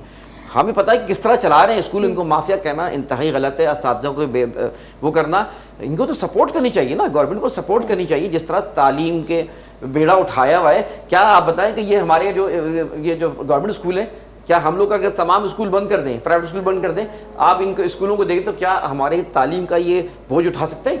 क्या हाल होगा? आप खुद जानते हैं हमारे जो गवर्नमेंट के स्कूलों क्या हाल है। तो लिहाजा अगर प्राइवेट स्कूल इस वक्त चला रहे हैं जिस तरह चला रहे हैं, इसको माफिया कहना बिल्कुल गलत। ठीक है, नाजायज़ फीसें नहीं होनी चाहिए, नाजायज़ किस्म की। आपको सवाल करना चाहिए माज़रत। जी जी, मैं ये सवाल करना चाह रही थी सूरी साहब कि जितने भी प्राइवेट स्कूल्स हैं, जितने भी हैं ओवरऑल पाकिस्तान में या सिंध में जितने भी स्कूल्स मौजूद हैं, वो सब एडवांस एजुकेशन के चक्कर में आकर ऐसा आपको नहीं लगता कि बच्चों से मैनर्स ख़त्म हो रहे हैं? आपको ऐसा नहीं लगता कि बच्चों के पास टाइम इतना कम है माँ बाप के साथ बैठने के लिए, भाई बहन के साथ बैठने के लिए, कि उनको वो अपने घर वालों को समझने में उन्हें टाइम नहीं मिलता, अपने बहन भाई की नेचर को जानने में उन्हें टाइम नहीं मिलता, जिसकी वजह से सारी चीज़ें डिस्टर्ब हो रही हैं। जैसे पहले हमारे जितने बड़े, मेरी मम्मा खुद एजुकेशन में है, तो माशाल्लाह से पूरी फैमिली मेरी इस तरह से, लेकिन वो लोग भी तो पढ़े, हम भी पढ़े हैं, ये भी पढ़े, आप भी पढ़े, तो ये कोई प्राइवेट स्कूलों का ये चीज़ थोड़ी ज़्यादा एक्स्ट्रा नहीं हो रही? ये हमारी नेचर है, हमारी कौम की नेचर है मादा परस्ताना। माज़रत चाहता हूँ कि मादा परस्ताना, पैसे के खातिर हर काम करना और इखलाक और किरदार और इंसानियत को एक तरफ रख देना, तरबियत को एक तरफ रख देना, ये बिल्कुल सही। आपको पता है कि स्वीडन दुनिया के स्वीडन गालिबन है जो कि स्कैंडिनेवियन के ममालिक के 5 ममालिक है, उनमें से स्वीडन दुनिया के सबसे स्वीडन नहीं इसी तरह का नाम है जिससे ये मोबाइल फ़ोन नोकिया जहाँ से आया है, तो वो दुनिया का नंबर 1 है एजुकेशन में, ठीक है ना। जितने भी एग्जाम्स होते हैं उनके यहाँ 7 साल से पहले बच्चा दाखिल नहीं होता, 7 साल तक माँ उसको पढ़ाती है, माँ उसको सिखाती है, माँ बाप सिखाते हैं। ये एक सिस्टम है और दुनिया में सबसे नंबर 1 है वो लोग कि 7 साल। क्यों? ये आपने बिल्कुल सही बात की, असल तो माँ बाप हैं जिसको रोल मॉडल होते हैं, उससे बच्चा सीखता है, घर की तो तरबियत होती है।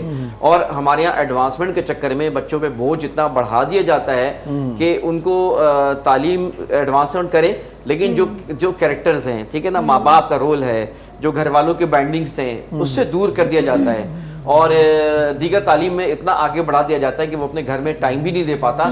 कभी अब बच्चा आता है, उसके बाद ट्यूशन पे चले आता है, उसके बाद आता है फिर थक के जो सोता है, तो वो फिर वालिदैन से, घर वालों से दूर होता जा रहा है। तो ये इस वजह से बच्चे जो है ना वो अपने घर वालों से दूर हो रहे हैं। और प्लस में अब बच्चे 2 साल के हो रहे हैं, प्ले ग्रुप पता नहीं कौन कौन से ग्रुप बन गए हैं, अब वो भी प्ले 1 2 3 4 5 तक आ रहे हैं, नर्सरी तो बिल्कुल बाद में निकल रहा है। तो ये क्या सिस्टम है प्राइवेट स्कूल्स का, ये क्या चीज़ ये है? कसूरवार हम दोनों ही हैं, वालिदैन भी हैं, वालिदैन में खुद जान छुड़ाते हैं बच्चे से ना, कि वो अपने मसरूफियात में या दीगर चीज़ें में, कुछ फैक्ट्स भी हैं, माशी मसाइल भी हैं, कुछ और भी मोबाइल का इस्तेमाल, दीगर चीज़ें फजूल बच्चों से जान छुड़ाने के लिए स्कूल में दाखिल कर देते हैं। हम लोग भी नई नई चीज़ें निकाल रहे होते हैं स्कूल वाले, ताकि वो इनकम के एक जरिया बने, जो कि सही नहीं है। हर चीज़ में पैसा देखना, वीकली कोई ना कोई सिस्टम हो रहा है, कोई पार्टी हो रही है, बच्चों के लिए कोई ऐसी चीज़ बना रहे हैं। हम तो स्कूल में सालगिरह नहीं करते क्योंकि हमारा ट्रेंड नहीं है ना, बेसिकली हम उसके लिए कुछ और पेश करें ना। तो हम बच्चों को बजाय इसके के स्कूल में बुलाकर उनको इंसानियत सिखाएं, कैरेक्टर बनाएं। कैरेक्टर बिल्डिंग का काम ही नहीं हो रहा स्कूल में, तरबियत का काम ही नहीं हो रहा, दुनियादारी सिर्फ दिखाई जा रही है। और हमारा तालीमी निज़ाम गुलाम पैदा कर रहा है, इंडस्ट्रीज के गुलाम पैदा कर रहा है, माशरे के गुलाम पैदा कर रहा है। लीडरशिप नहीं जनरेट हो रही है, कैरेक्टर जनरेट नहीं हो रहे हैं, सही अच्छी कम्युनिकेटर जनरेट ही हो रहे हैं। अच्छा, कैरेक्टर जैसे आपने कहा कि उनका जन्म नहीं हो रहा, तो इस हवाले से थोड़ी सी बात ये भी ऐड हो जाए, जिस तरह से सरिश ने बताया कि तरबियत का थोड़ा सा मामला है, तो आगे चल के जिस तरह से आफिर भी हम बात कर रहे थे, तो फिर बड़े होते हैं तो फिर जज्बाती फैसले, माँ बाप की नाफरमानी और माँ बाप को बिल्कुल ही साइड में धकेल देना, तो ये सारे सिलसिले बन जाते हैं। फिर पसंद की शादियाँ, फिर वो घर तोड़ फोड़ का शिकार, टूट फूट का शिकार, फिर ये मसाइल बढ़ जाते हैं। ये मतलब स्टार्ट तरबियत से होता है, तो अगर स्टार्ट ही अच्छा नहीं हुआ तो आखिर तक वो सारा सिलसिला इस तरह से ही, जिस तरह से आपने जुमला कहा ना, बेड़ा गर्क ही हो जाता है। हाँ, तालीम तरबियत का नाम है बेसिकली। तालीम ऐसी तालीम पे लाना तो जिससे इंसान तरबियत ना देंगे, बड़ों को इज्जत ना दे सके। लेकिन मैं आपकी ये बात इसलिए कर रही हूँ क्योंकि आजकल मैंने देखा है और मैंने बहुत स्कूल्स जो हैं वो विज़िट भी करे हैं, क्योंकि मेरी भांजी उनकी एडमिशन के लिए वो हम लोग खुद जाते हैं। तो अगर बच्चा 2 साल से बड़ा हो गया तो उसको एडमिशन नहीं मिल सकती, क्योंकि उनके यहाँ रूल्स हैं कि भाई आएगा तो प्ले ग्रुप से स्टार्ट होगा, वरना नहीं आएगा। अगर आएगा भी तो जब तक वो हमारी टेस्ट क्लियर नहीं करता तब तक हम उसको एडमिशन नहीं देंगे, या अगर एडमिशन देते भी तो वो पहले वाली जितनी भी उसकी स्टडी है उस सब को खारिज करके उसको कहते हैं स्टार्ट से लो, तो वो बच्चा तो जाहिर सी बात है डिस्टर्ब हो जाएगा। मतलब ये सारी चीज़ें कुछ चेंज होनी चाहिए। चलिए ठीक है, माँ बाप का कसूर है, घर वालों का है, लेकिन घर वाले भी अगर स्कूल में भेजते हैं तो ये यकीन रख कर भेजते हैं कि हाँ हमारा बच्चा जा रहा है तो कुछ पढ़ लिख कर कुछ ना कुछ बन कर आएगा। बिल्कुल, इन जो जवाब वठण भी ज़रूरी है, इन्हनि ॻाल्हियुनि ते सोचो, सीरियस थियो, इन्हनि जे करे थोड़ी साई वठूं था, वापसि अचूं था ऐं खोड़ सारी कचहरी कयूं था। ॾिसंदा रहो सलाम सिंध। मुझे सिंध के सलाम सलाम सिंध, मुझे सिंध के सलाम सलाम सिंध, मुझे सिंध के सलाम सलाम सिंध, मुझे सिंध के सलाम सलाम सिंध। जी welcome back after commercial break. साई खां मोटी आयासीं असां वापसि अची वियासीं। मज़ेदार इंफॉर्मेशन आहे तव्हां सभिनी जे लाइ, ऐं उन खां अलावा अगरि तव्हांखे कॉल करे कोई बि सवाल असांखां पुछिणो आहे त तव्हां असांखे कॉल करे सघो था, छो जो तव्हांखे ख़बर आहे मॉर्निंग जो टाइम आहे, मॉर्निंग जे टाइम काफ़ी सारा सवाल हूंदा आहिनि, दिमाग़ फ्रेश हूंदो आहे ऐं असांखे हिकिड़ो वे मिली वेंदो आहे ज़िंदगी गुज़ारण जो। तव्हांखे इन एडवाइस जी ज़रूरत हुजे त ज़रूरु तव्हां असांखे कॉल करे सघो था, ऐं असांखे बि ॾियण जी ज़रूरत हुजे ज़रूरु असांखे ॿुधाए सघो था। जी सर, आप हमें बता रहे थे कि हाँ, आपने सवाल किया था इसी हवाले से कि हमारे यहाँ तालीमी इदारे जो है اچھا یہ جو آپ نے نشاندہی کی نا کہ بہت سے تعلیمی ادارے ہیں جہاں پہ وہ 2 سال سے لے رہے ہیں تو یہ پکھراٹ ہے وہ مطلب کنڈیشنز، یہ اسکول دیکھیں چند گنے چنے اسکولس ہیں، ایک طبقہ ہے اسکول کا اور وہ اس کے پیچھے وہ میٹریلسٹم سوچ ہے بیسیکلی کہ پیسے کے خاطر اور اس کے خاطر یہ سسٹم مشکل ترین بنا رہے ہیں جس کو دکھایا جاتا ہے مسئلے. اچھا سب سے پہلے دیکھیں ہمارے یہاں اسمبلی میں ہمارے رول ماڈل جو ہیں ان کا حال دیکھ لیں تو وہ تعلیم ادارے تو کیا بیچارے وہ کریں گے. ہمارے اسمبلی کے لوگ آپس میں لڑ رہے ہیں، قومی اسمبلی ہے صوبائی اسمبلی، بات بھی آپ نے شروع میں انٹرو میں کیا تھا کہ جس طرح کی کھینچا تانی، لڑائی فزیکلی، زبانی گالم گلوچ، یہ اسی طرح عورت کا ٹاک شوز میں دیکھیں مرد کے گریبان میں ہاتھ جانا صحیح ہے نا، پھر اس کے بعد تو چڑا جو جتنا زیادہ چرب زبان ہے بدتمیز ہے اس کو ٹی وی پہ بلا کے اور ویور سے بڑھتے ہیں اس سے نا، یہ ایک ہماری روایت ہے ٹاکرا ہو جاتا ہے، ٹاکرا جتنا ٹاکرا اور اس کو ٹاکرے کا موقع دیا جاتا ہے. تو اسمبلی میں قومی اسمبلی میں جا کے جو ایک دوسرے پہ چیزیں کتابیں پھینکنا ہو، بدتمیزی طوفان بدتمیزی، what we got the lessons. ٹھیک ہے نا، ہمارے یہاں ہماری نسل کیا سیکھ رہی ہے؟ اسکول تو بات کی بات ہے، پہلے ہماری اوپر سے نسل ہی حکمراں صحیح ہو جاتے ہیں، ماں باپ خراب ہوں گے تو بچے بھی خراب ہوں گے، ٹھیک ہے نا، اسکول کے سربراہ خراب ہوں گے تو بچے بھی ویسے نکلیں گے. یہی چیز ہمارے حکمرانوں کی ہے. ہمارے یہاں پاکستان میں حکمراں یا پولیٹیکل سسٹم ہمیشہ خراب رہا ہے اور اس خرابی کی وجہ سے تربیت کا کام ہی نہیں ہو سکا. اب وہ جو جن کے اسکولوں کی مثال دی نا بہن، وہ چند اسکول ہیں، وہ چند بات کرتے ہیں. سر کالر ہمارے ساتھ ہیں، چند اسکول یہاں سے کنٹینیو کریں گے. جی سالے پٹر کھنکال ہے کا. ہیلو السلام علیکم. وعلیکم السلام میڈم، छा हाल आहिनि؟ जी मां बिल्कुलु ठीकु आहियां. अदा तव्हां कीअं आहियो? मैडम थैंक यू, महिरबानी लख कुर्ब. इर्शाद जागरानी साहब सां ॻाल्हाइण जी चाहींदा जी प्लीज़. जी साईं जी, कीअं आहियो साईं? ठीकु आहियो? केरु पिया ॻाल्हायो इहो ॿुधायो? अलियाबाद शंभाणी साले पट खां ॻाल्हायां पियो. साईं तव्हांजो बिल्कुलु वॾो फैन आहे टिकटॉक ते. वाह वाह, वॾी महिरबानी साईं, वॾी महिरबानी. असांजा बि टिकटॉक ते फैन रहो मदाद. अर्ज़ु आहे त तव्हांजा शाइरी असांखे बिल्कुलु घणा पसंदि आहिनि. सिंध टीवी ते शाइरी बि ॿुधाईंदा कयो ऐं टिकटॉक हाणे तव्हांजा घटि था अचनि अदी रूबी अली सां गॾु, छो छाजे करे? छा था थियनि? जी अच्छा अच्छा, रूबी अली सां गॾु ठाहींदासीं, टाइम कढूं था 8-10 वीडियोस हिकु महिल ठाहियूं था, पोइ हिकु हिकु अपलोड कंदुमि, 10 ॾींहं थी वेंदो कमु. असल में सभु अदा बिज़ी हूंदा आहिनि, सभिनी जो कमु वग़ैरह हलंदा आहिनि. साईं सां ॻाल्हाए वठूं ऐं ख़्यालु करे वठूं उन जे करे. साईं वॾी महिरबानी. तव्हांजे मशवरनि ते अमल थींदो. शाइरी बि कॾहिं कॾहिं हिते हिन प्रोग्राम में शामिलु कंदासीं, बल्कि हिकिड़ो मुशाइरो था रखूं. 2-4 शाइर हूंदा, रुॻो शाइरी हूंदी, माना जीअं मां छा कंदमि, मूंखे त ईंदो ई नाहे. मां वेठी सिर्फ़ु ॾिसंदमि. तव्हां इन जे करे वेंदो, ॿुधण वारो बि त हुजे न असांखे. हाँ वो सही है, वो ठीक है. हाँ सर, वो चंद बातें बता रहे थे आप. जी हाँ हाँ, تو میں یہ کہہ رہا تھا کہ وہ چند اسکول ہیں جو کہ جن کا مقصد پیسہ کمانا ہے یا وہ اچھا ان کے اسکولوں میں دیکھیں یہ پابندیاں لگائی اسی لیے جاتی ہیں. ٹھیک ہے، اس میں کچھ رولس ریگولیشنس ہونے چاہیے، اچھی بات ہے، ریسٹرکشنس ہونی چاہیے، اور بس جیسا ڈھب ہے وہ چلا رہا ہے اس میں پیسہ بھی مقصد ہے. ساتھ ساتھ دیکھیں نا وہاں پہ ایک ایڈ کروں اس میں وہاں پہ آگے کلاسز کے اندر وہ ایسا مغربی کلچر کریٹ کیا جاتا ہے جس کی ضرورت ہمارے معاشرے میں نہیں ہے. ان اسکولوں میں جو کچھ ہو رہا ہے آپ یقین کریں، یہاں تو ایک مولوی نے اگر غلط حرکت کر دی اس پہ اتنا پروپیگنڈا کیا جا رہا ہے، حالانکہ مدارس میں آپ کو صرف بتاؤں کہ مدارس میں چند گنے چنے واقعات ہوتے ہیں. پوری جب آوے کا آواز بگڑا ہوا ہے تو اس کے کریم بھی کچھ نہ کچھ خرابی اس کے اندر بھی ہوگی. لیکن آپ تعلیمی اداروں میں خود ٹی وی دکھا رہا ہے کہ تعلیمی اداروں میں منشیات اور غلط کاریاں، زنا اور پتہ نہیں کیا کیا، شراب اور اس کی نوشی اس قدر بڑھ گئی ہے. اس طرح کے جرائم میں جو کہ جس کے اوپر شور شرابہ نہیں ہوتا، غلط وہ بھی ہے، غلط یہ بھی ہے. لیکن یہ کہ اس کے بہانے مدارس کو اور اسلام پسند بات یہ ہے کہ جو آئیڈل ہوتے ہیں وہ اگر کرتے ہیں تو پھر وہ آئیڈل ہو جائے. صحیح بات ہے کہ خود جس کے وہ ہو جائے تو پھر انگلیاں عام کوئی بندہ کرے نا پھر نشان نہیں ہوتا. لیکن یہ بھی سوچنا چاہیے اور سخت ترین سزا دینی چاہیے افسروں کو تاکہ عبرت پکڑیں. تو یہ بات ہو رہی تھی. اچھا ٹک ٹاک کے بارے میں کچھ بھی پوری پابندی لگی ہے، لیکن میں ایک اور بات بتاؤں، ہمارے لگتی رہتی ہے پھر. لیکن یہ بھی المیہ ہے کہ ہماری نسل جس کو سیکھنا چاہیے، جس کو کمیونیکیشن اسکلز آنے چاہیے، لیڈرشپ اسکلز آنے چاہیے. ہمارے بچوں کو انٹرویو دینا نہیں آتا، جاتے ہیں جابس کرنے نہیں آتی ہیں، 4 آدمی کو چلانا کی تربیت نہیں آتی، انٹرویو کا ڈسپلن ان کو پتہ ہی نہیں ہے کہ کس طرح سے ہوتا ہے. یہ دیکھیں نا، یہ اسکلز کریٹ کریں، نہ کہ ٹک ٹاک پہ لگا دیا تو پتہ نہیں کون کون سی ایپس وہ ویڈیوز ڈال دی. ابھی تو ایسی ایپس آ رہی ہیں جو پیسے دے رہی ہیں، سارا ہمارا جو یوتھ ہے نا وہ وہاں پر چلا گیا. اپنا کیریکٹر ظاہر کرتی ہے. جن بچوں کو پڑھنا چاہیے وہ صبح 6 بجے اٹھ کر ٹک ٹاک بنانے جا رہے ہیں، پورا دن وہاں پر جا کر ٹک ٹاک بناتے ہیں. تو یہ پورا ایک گینگ بنا ہوا ہے اصل میں. یہ पूरी एक लॉबी बनी हुई है जो डिस्ट्रॉय करने के लिए हमें यहाँ पर आए हैं, और कुछ भी नहीं है। और दूसरी बात, ये प्राइवेट स्कूल्स की बात कर रहे हैं तो गवर्नमेंट, देखें अब गवर्नमेंट है, गवर्नमेंट का हिस्सा होता है।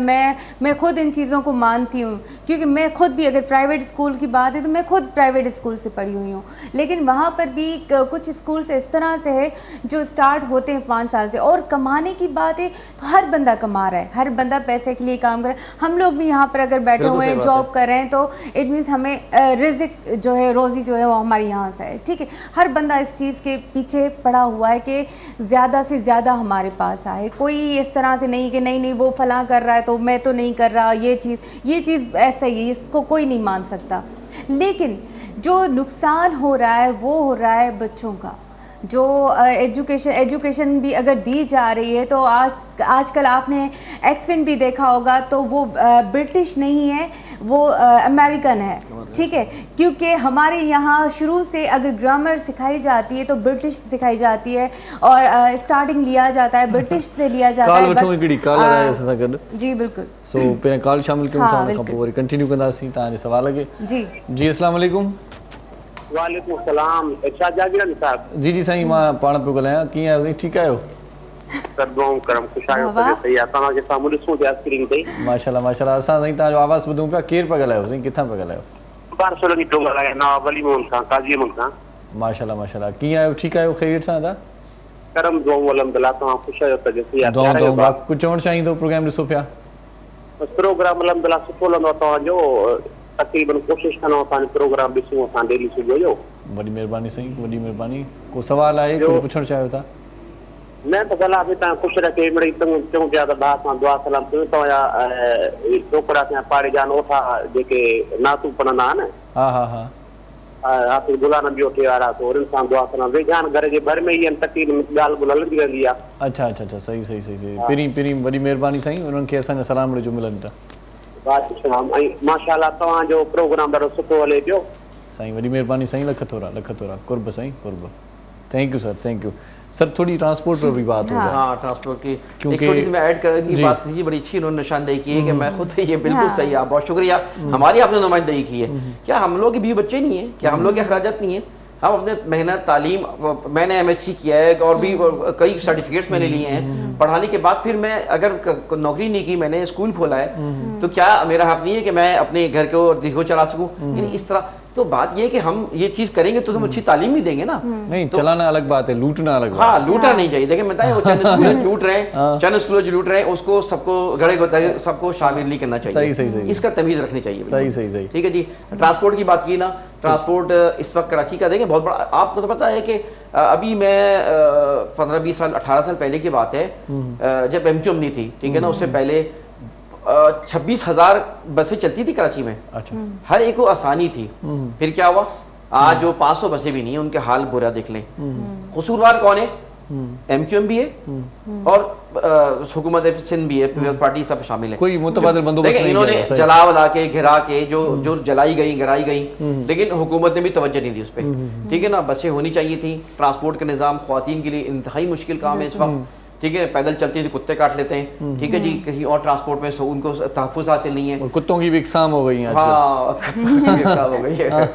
सही। तो अब ये बात ये है कि ट्रांसपोर्ट इस वक्त बहुत अलमिया है। अभी तक सिंध में हम इंतज़ारी कर रहे हैं, ग्रीन बस आएगी, ऑरेंज बस आएगी, तो फला आएगी, लेकिन आज तक अगर कोई बस अगर वो चला भी देते हैं तो 2-4 महीने के लिए पीपल्स बस भी आई थी, तो पता नहीं कहाँ चल रही। मैंने तो नहीं देखी अभी, 2-4 मतलब हफ्ते हुए, मैंने रोड पे नहीं देखी, वो रोड पे नहीं देखी।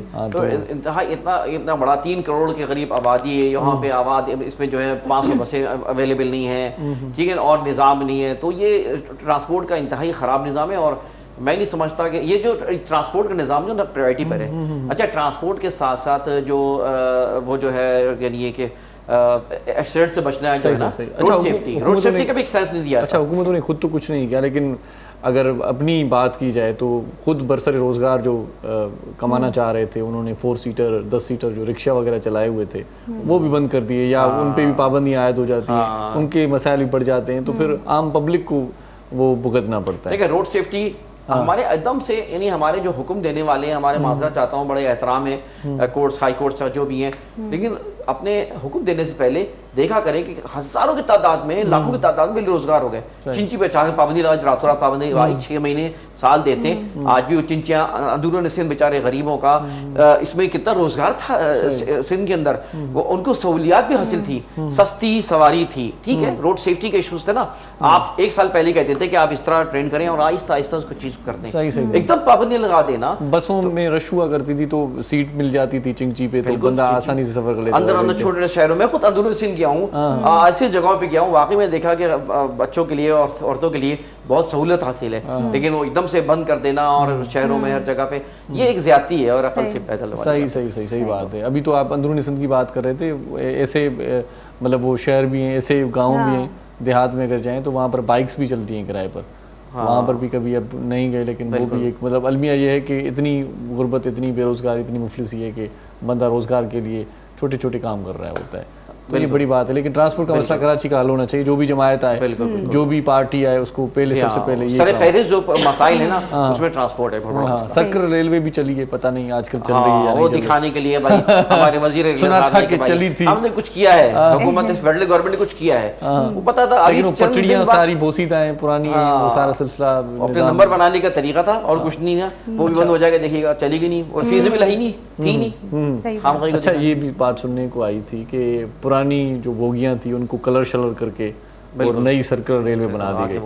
ویسے پنجاب میں وہ جو ٹرینیں تھی تو وہ تھوڑی سی مطلب وہ کنڈیشن والی تھی, ہمارے یہاں نہیں ہوا ایسا کچھ. But they want to show we have done something. یہ اور کوئی مقصد نہیں تھا ان کو, بس وہ لیتا پوتی کر کے اور اس کو چلا کے دکھا دینا تھا. یہ فیزیبل نہ تھا اور اپنی بس ایک دکھانا تھا ان کو کچھ ہم نے کیا ہے. مناقض ابھی تک کچھ نہیں. کراچی کا بیڑا غرق, جہاں گندگی اور کے ڈھیر, آبادیوں کے مسائل, ٹرانسپورٹ کے مسائل, تعلیم, ہر چیز مسئلے.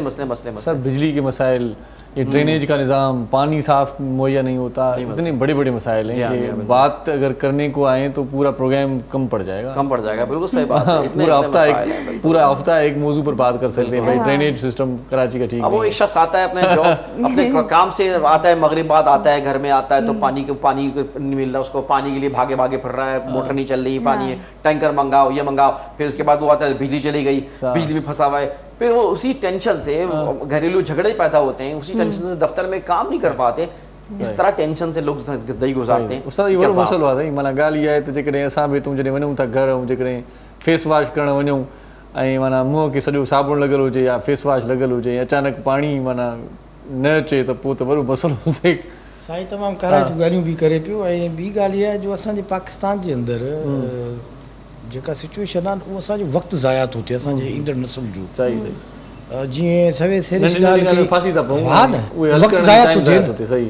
हाणे मसलन जे लाइट कान्हे का त हींअर जेको ही तरक़ी जो दौरु आहे, इंटरनेट जो दौरु आहे, हिकिड़ो माण्हू ऑफिस जो कमु जीअं अगरि थोरो बि अगरि घर वञी करणु चाहे रिलैक्स तरीक़े सां नथो करे, उते पोइ लाइट कान्हे. साईं जेकॾहिं माण्हू निंड करणु चाहियूं था, थकल आहियूं, उहो न आहे. तव्हांजा सुम्हूं बस था लाइट. अच्छा, वरी जेको करप्शन करे थो, जेको बिजली चोरी करे थो, उहो 2,000 में 24 कलाक एसी हलाए सघे थो. ऐं हिकिड़ो वीचारो सिधो साधो माण्हू पखो बि हलाए त उनजो 7,000 8,000 9,000 बिल थो. इहो अलमियो आहे असांजे मुल्क में, ऐं इहो असांजे हुक्मराननि खे जवाब ॾे. हिते न त साईं आख़िरत में त आहे साईं, चङो थियो वरी बि ॻाइण ते बिल्कुलु त तव्हां इलाही निकिरी वञे. न आहे न थिए थो. तव्हां यकीन कयो, मां तव्हांखे सची थो ॿुधायां त इहो यानी अगरि कोशिशि कंदा आहियूं त भई बग़ैर एसी जे कमु कयूं. ज़ाहिरी ॻाल्हि बिजली एॾी महांगी आहे. सही. या वरी मॉनिटर जी जॻह ते हेडफोन यूज़ कयूं, पोइ फाइनलाइज़ वञी मॉनिटर ते ॾिसूं. सही. हाणे एतिरो बि न कजो त मोटरसाइकिल गॾु हुजे, वरी पंधु अचो, मोटरसाइकिल खे बि खेलियो. न, इहो मूंखे इन लाइ हिकिड़ी ॻाल्हि यादि आई. हिकिड़ो हमरा हुयो, इहो पीटीवी जो ड्रामो हलियो कंहिं वक़्त में, चाहे चटे में शायदि, उन में उन भॼंदो आयो, घर हिसके पियो, पघरियो पियो. घरवारी पुछी छा थियो? चई अॼु मां बस जे पोयां डुकंदो आहियां, 20 रुपया बचाए तुंहिंजो, टैक्सी जे पोयां बची आहियां त 200 रुपया बचाई. इहो न आहे. हाणे छा ॿुधाईंदो भला? सर हे सैरिश हिकिड़ो गुनगुनाए बि तमामु. अच्छा, सैरिश जो हिकिड़ो कलाम आहे, सम्झो वञे फरमाइश. तोखां थींदे धार, खिलंदे खिलंदे यार लुड़क लड़ी पिया. वाह, गुल साहब जी शायरी आहे. वाह वाह.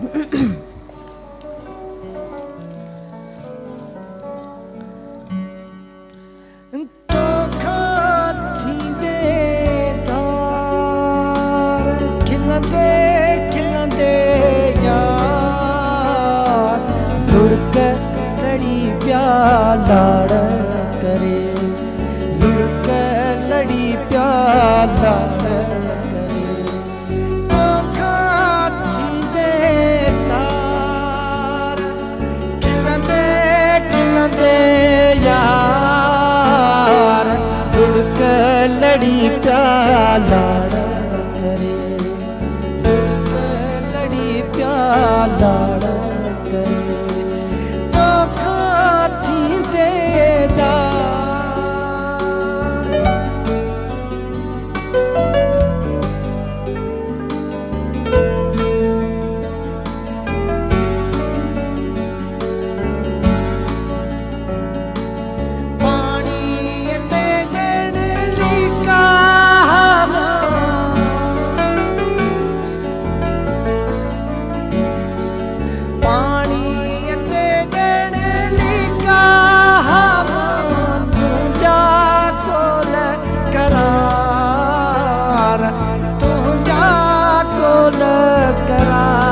तार लुढ़क लड़ी पिया लाड़ करे लुढ़क लड़ी पिया लाड़ करे धोखा थींदे तार खिलंदे खिलंदे यार लुढ़क लड़ी पिया लाड़ करे हाँ लुढ़क लड़ी पिया लाड़ करे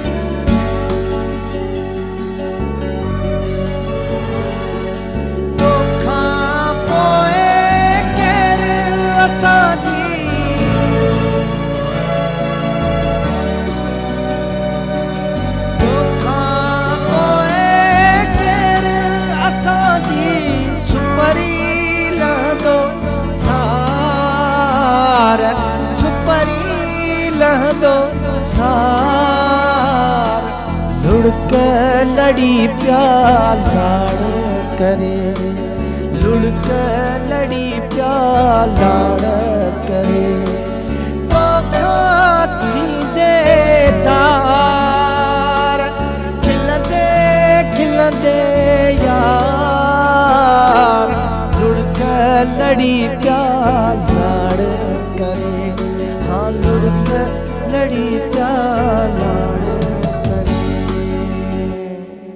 wow thank you so much अदा थैंक यू सो मच ॾाढो ज़बरदस्त तव्हां परफॉर्म बि कयो ऐं इन जा अल्फाज़ की मूंखे ॾाढा वणंदो इहो सॉन्ग जी बिल्कुलु मज़ो अची वियो सॉन्ग ॿुधोसीं तव्हां बि ॿुधो इंजॉय कयो हूंदो ज़बरदस्त कचेरी बि हली रही आहे सो हिकु कमर्शियल ब्रेक जी ज़रूरत आहे कमर्शियल ब्रेक ते हलूं था पिया केॾा न वञो ॾिसंदा रहो सलाम सिंध मुझे सिंध के सलाम सलाम सिंध मुझे सिंध के सलाम सलाम सिंध मुझे सिंध के सलाम सलाम सिंध मुझे सिंध के सलाम सलाम सिंध जी मोटी आयासीं मिंट में मोटी आयासीं न ईअं असां जल्दी मोटी ईंदा आहियूं तव्हांजो पंहिंजो प्रोग्राम आहे सलाम सिंध तव्हां शामिल बि थी सघो था टेलीफोन कुझु दोस्तनि करे असांजे प्रोग्राम में शिरकत कई आहे तव्हां बि शरीक थियणु चाहियो था ज़रूरु असांजे प्रोग्राम में शामिल थियो सैरिश अॼु थोरी हैप्पी आहे छो त हुनजी पसंदि जा कलाम उस सां मरमनास ॿुधाए थो पियो सो हाणे सैरिश खे इहे कलाम पसंदि अचनि था इन करे असांखे पसंदि आहिनि तव्हांखे वणनि था त माना असां जी तव्हांखे पंहिंजी पसंदि जो कोई बि सॉन्ग ॿुधणो आहे त अदा मोहरम आहे वेठो पर अदा मोहरम जो त बीहो पहिरीं मां ॾिसी वठां त इन करे तव्हां असांखे पंहिंजी फरमाइश करे था सघो भले हिकु ई लाइन पर अदा मोहरम तव्हांखे ॿुधाईंदो ज़रूरु सही पोइ हाणे भला कॉल वठूं पहिरियां शहदाद कुट मां हिना ॻाल्हाए पई बिल्कुलु हेलो अस्सलाम वालेकुम हिना वालेकुम सलाम छा हाल आहे सैरिश आपी बिल्कुलु ठीकु तव्हां ॿुधायो तव्हां कीअं आहियो मां बिल्कुलु ठीकु आहियां मुंहिंजो भाउ कीअं आहे आऊं बि ज़बरदस्त आहियां सफ़ा वीआईपी तो लॻा न अॼु माशाल्लाह माशाल्लाह अल्लाह साईं बदनगर खां बचाए मुंहिंजे भाउ खे माशाल्लाह सिमाट बि एतिरा यूज जो वॾा वेट न वधाइजो हाणे चवनि था त वेट थोरो वधे पियो थोरो वेट घटि करे सैरिश सही मां जॾहिं बि मूंखे वेट घटि करणो हूंदो आहे पोइ मां वेट कंदो आहियां कंहिंजो वेही सही थी वेंदो सही सही ॿियो ॿुधायो दादा तव्हां कीअं आहियो? बिल्कुलु ॿ टे ॾींहं परेशानी लॻियूं पयूं हिन में गुम लॻी पई आहे मथां अज़हर बि चए पियो त नथा ॻाल्हायो बसि दुआ कयो मुंहिंजी परेशानी थोरी दूरि थियनि। हा छो ख़ैर तो छा जी परेशानी हुई अल्लाह ख़ैर करे? बसि दादा बसि मुंहिंजा घर वारा राज़ी न पिया थियनि न वरी हुनजे करे शादी जा थोरो मसइलो लॻो पियो आहे। ओहो अल्लाह कंदो मसइला हल थी वेंदा। मुंहिंजे घर वारा यार दुआ कयो दादा दुआ कयो हो सफ़ा असली बसि जीअं ख़बर अथव अॼुकल्ह सिंधियुनि में पसंदि जी ख़बर पाण खे त दादा भई इहा ग़लति त न आहे न। सही सही छोकिरो छोकिरी जॾहिं राज़ी त ॻाल्हि ख़तम न कास्ट में न हर शइ न। अच्छा बसि पोइ असां कास्ट बि पंहिंजी मां छा कयां बसि तव्हांजे नेक तमन्ना उन ख़्वाहिशूं आहिनि अलाह साईं तव्हां बस दुआ कयो दादा बस दुआ कयो सेरिश के भी या बस दुआ कयो कैसी क्या मां बस परेशानी मां बस मसलो हल थी वने अल्लाह खैर करे। पहिरियां हिकिड़ो दुआ करे ॾिसे त जेकॾहिं हल थिए थो मसलो त ठीकु आहे न त पोइ ॿिए खां था करायूं। सही आहे कंहिंजी न कंहिंजी दुआ अदा अॻिजे सही आहे न। अदा हूअं कुझु बि पाण में आहियूं हर शइ माना पाण में रिश्तेदार आहियूं बसि ख़बर पाण खे अथव अॼुकल्ह मसइला जीअं हलनि था। मां अञा थोरो ज़िद थी कयां बसि छोकिरो थी छा कयां मां छॾे ॾियो भला नथा राज़ी थियनि भला तोखे बि मायूं मिलंदियूं बसि हो नथो मुड़े हो न मुड़े मूंखे शादी तोसां करणी आहे मां चयो भला मुंहिंजो बि सिर खणाईंदे पंहिंजो बि असां अॻ में ई परेशान हुयासीं रहंदो परेशान करे छॾियो असांखे। हाणे इहा परेशानी असांखे बि हूंदी त अलाए छा थियो। ठीकु आहे ठीकु आहे वॾी महिरबानी भेण तव्हां अलाह साईं तव्हांखे पंहिंजे हिफ़्ज़ो-ओ-अमान में रखे नेक तमन्नाऊं जेके आहिनि उहे तव्हांजूं पूरियूं थियनि। सो सूरी साहब आजकल ये इंक्रोचमेंट में थोड़ी सी बात हो जाए ये पार्क्स वगैरह ये तोड़ फोड़ का शिकार हो रहे हैं और ख़ास तौर पर ये सिलसिला कराची में ज़्यादा देखा जा रहा है क्या कहेंगे इस पे? ये सही है ठीक है इतनी अच्छी बिल्डिंग्स गिरा दी जा रही हैं पहले कहाँ थे जब ये बनाई गई वहाँ उस वक्त क्या मसला था अब क्या मसला है? हाँ बिल्कुल अभी सुप्रीम कोर्ट के चीफ जस्टिस पाकिस्तान जो है ना गुलजार अहमद साहब कराची आए हैं और उससे तो उनकी रिटायरमेंट अगले साल शुरू में हो जाएगी उनकी ना। तो अब वो जो काम नहीं हुए तब उनको चारा पूरा करके उसको मसला वो खुद कराची के ही हैं तो इस वक्त बहुत तेज़ है मामला। अलादीन पार्क की हालत देखी। हाँ इसमें दो तरह की चीज़ें हैं इस वक्त। एक तो देखें ना जहाँ पे ये है कि जो बेसिकली जो नाले हैं फला हैं बारिश का पानी जो रुका पिछले साल बारिश हुई शहर डूब गया तकरीबन ना। अगर खुदा न करे और बारिश हो जाती तो हज़ारों लोगों की अमवात हो सकती थी। तो इस लिहाज से ह्यूमन राइट्स ये कहता है लॉज ये कहते हैं कि प्रायोरिटी उनको देनी चाहिए लिहाजा वो नालों सफाई के लिए मकान गिरें जो भी करें लेकिन उनको मुतबादिल दिया जाए। पहले भी नेमतुल्लाह साहब और परवेज़ मुशर्रफ के दौर में उनको मुतबादिल दिया लियारी एक्सप्रेस वे आबाद किया गया खुदा की बस्ती आबाद की गई उनको मुतबादिल दिया। सुप्रीम ये अपना जो है UNO ने परसों वर्डिक्ट दी है डायरेक्शन दी है कि इनको मुतबादिल दिए बगैर इनका इनके खिलाफ बिल्कुल गलत है ये ठीक है ना। और कोई भी ऐसा लॉ जो फंडामेंटल राइट्स को के अगेंस्ट बनाया जाए वो नल हो जाता है वो ख़त्म हो जाता है ना। जबकि हमारे यहाँ जो फंडामेंटल आइन का आइन अगर 8 से लेकर 28 तक देखा जाए ना तो हर कानून पे इंसानी हुकूक इंसानी जान को इंसानी लाइफ को उसकी रिहाइश को उसको तहफ़्फ़ुज़ दिया गया है। तो यहाँ इस तरह ये जुल्म है कि उनको बग़ैर मुतबादिल किए हुए एक तो ये बात उसूली है। दूसरी बात है कि एग्जाम्पल फिट होनी चाहिए। कराची में जो कुछ है जिस तरह की बदसूरती है यहाँ पे पार्क ख़त्म हो गए खेल के मैदान ख़त्म हो गए रास्ते बंद हो गए इनको ख़त्म होना चाहिए इसकी निखार आना चाहिए। इस हद तक बिल्कुल सही है और इसी की एग्जाम्पल फिट करने के लिए किया जा रहा है। लेकिन ये है कि इसमें फिर उसके बाद जो देखें आप अभी इस पर जो यहाँ पर कराची में जो कुछ हुआ इसमें कौन लोग शामिल थे? नहीं ये पार्टी वाले शामिल थे MQM ही ने मतलब ये बड़ी तादाद में जो है वो चाइना कटिंग की। चाइना कटिंग के नाम से किसी ने आवाज़ नहीं उठाई ठीक है ना। एक केस फिर नेमतुल्लाह साहब ने बाकायदा केस किया जो कि आज 2018 में उसकी प्रोसीडिंग शुरू हुई है और आज जो कुछ हो रहा है उसी वजह से हो रहा है वरना सब खामोश थे कोई नहीं बोलता था। चाहे वो क्या पार्स क्या सब चीज़ें बिल्डिंगें बना दी गई और सब कुछ कर दिया गया ठीक है जी। इसी तरह जो जोर में था चाहे पीपल्स पार्टी हो चाहे MQM है चाहे जो वो ANP हो इन सब ने वायलेशंस की हैं सब ने कोई इसमें कसूर सब ने पैसा बटोरा है सब ने खाया है ऐसी बिल्डिंगें बनाई और चंद सालों में गिरना शुरू हो जाएंगी अल्लाह माफ़ करे। अच्छा अहम बात यह है कि वो क्या उनको क्यों छोड़ दिया जाता है? इन बेचारे जो अलादीन पार्क में गिरा दिया गया नासला टावर गिराने की कोशिश की जा रही है नाले नदियाँ मुख्तलिफ जगहें तोड़ फोड़ का शिकार हैं लोगों ने खुदकुशियाँ कर ली हैं। इसी आज ही पिछले 10 दिन में तकरीबन 5-6 लोगों ने खुदकुशियाँ की हैं। शादी हॉल भी 1-2 गिरा दिए शादी हॉल कई चीज़ें हुई हैं अचानक कर देना ठीक है ना। अब इसमें جو SBCA کے ڈائریکٹرز رہے ہیں, KBCA کے ڈائریکٹرز رہے ہیں, ٹھیک ہے نا, جو DGs رہے ہیں, جو کھا کے جو ہے پاکستان سے باہر چلے گئے, ان کو کیوں نہیں پکڑا جاتا ہے؟ صحیح. جو پارٹی کے لوگ تھے شامل تھے, جن کے انہوں نے پیٹ بھرے پاکستان سے باہر, پیسہ دبئی, لندن, امریکہ, کہاں کا پیسہ, ہمارا پیسہ, آپ کا پیسہ کیا ہے, بلڈنگ کنٹرول اتھارٹی کا, بلڈنگ کنٹرول اتھارٹی ہے, ان کو کیوں نہیں پکڑا جاتا؟ آج بھی وہ وائلیشنز ہو رہی ہے, آج بھی پورشن بنائے جا رہے ہیں, لیکن کوئی پکڑ دھکڑ نہیں ہے. پیسہ چل رہا, جتنی سختی ہوتی ہے اتنا رشوت بڑھتی ہے. تو جناب ان کو پکڑیں جن کے نام آ رہے ہیں, اور جو لوگ پچھلے ہیں ان کے نام بھی نہیں آ رہے, بلکہ یعنی جو سابق DGs تھے یا سابق ڈائریکٹرز تھے, نہ ان کے نام آتے, نہ سپریم کورٹ ان کو پکڑتا ہے. ان کے پیٹوں سے پیسے نکالے, ان سے کھینچے, اور ان غریبوں کو جن کو جو ہے نا بے گھر کیا جا رہا ہے ان کو دے ان کو. تو یہاں وہ بلڈر جنہوں نے غلط کیا ان کو چھوڑ دیا جاتا ہے, جو سرکاریں بیٹھے ہوئے جنہوں نے غبن کیے ہیں, رشوتیں لی ہیں, وہ ان کو سب چھوڑ دیا جاتا ہے. ابھی ناسلا ٹاور کی گرانے کی بات ہو رہی ہے. میں نے اپنی ایک ویڈیو میں ولاگر ہوں, اور میرے اندر 14,000 آپ کو پتا ہے کہ سبسکرائبر ہیں میرے, اور 10 لاکھ سے زیادہ فالوورز ہیں پچھلے 4 ماہ کی, الحمدللہ. ماشاءاللہ اتنی اچھی بلڈنگ بنی ہوئی ہے یہ. تو ناسلا ٹاور کی میں بات بتاؤں کہ ناسلا ٹاور ٹھیک ہے, SB سے وہاں سے انہوں نے وائلیشن کی, 280 فٹ تک لے گئے, 40 فٹ ایکسٹرا نکالی انہوں نے. کالر ہمارے ساتھ ہیں. ہاں بالکل جی. ہنا گل اسا گلائے, ہنا گلائے اور ہنا گل تھی گلائے. جی ہیلو السلام علیکم. وعلیکم السلام. خوش آئے آپ کی؟ جی ماں بالکل ٹھیک آئے ہیں نا, تمہیں کیا آئے ہو؟ جی اللہ جی شکر ہے, ماں ٹھیک ہے. بھابھی خوش آدھا جی جی ادھی آؤں بھی ٹھیک ہے. تاں بدایو کیا آئے ہو؟ جی اللہ جی شکر آدھا بالکل ٹھیک. تمام بدایو ماشاءاللہ سلاڈ خوش ہو گیا لے تمام جو ماشاءاللہ ماشاءاللہ. کافی ٹائم ماں پروگرام ڈٹھو پر اسکرین تے نا نمبر شو نہ تھیندو, ان کرے وری کال نہ کرے سو یاد ماں اج ماں ڈٹھو تے شو تھو پہ نمبر تے مانگ تو کال برام لائے چھڈیاں. یہ نمبر تا نوٹ کرے چھڈیو, اساں جو جيڪو بھی لائیو شو ہلندو یہ نمبر ہکڑو ہی ہوندو سبني لائیو شوز جو. جی جی چلو ٹھیک ہے بھا, ماشاءاللہ اساں پروگرام ڈاڈو سو ऐं सोशल मीडिया ते बि इलाही मुख़्तलिफ़ मतिलबु तव्हांजी पोएट्रियूं ॿुधंदा रहंदा आहियूं.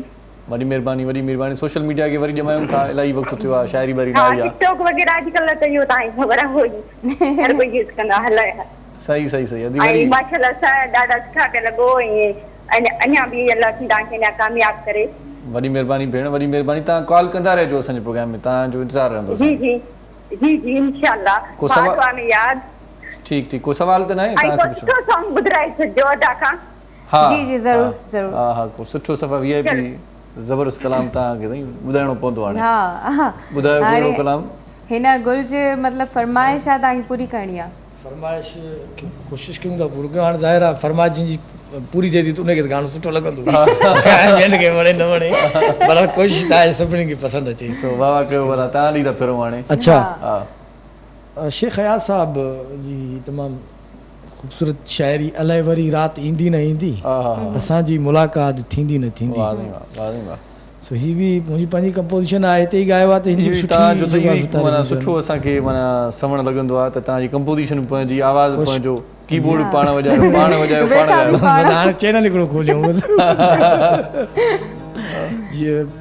न इहो ज़रूरी आहे, पंहिंजी प्रॉपर्टी थी वेंदी माण्हू जी.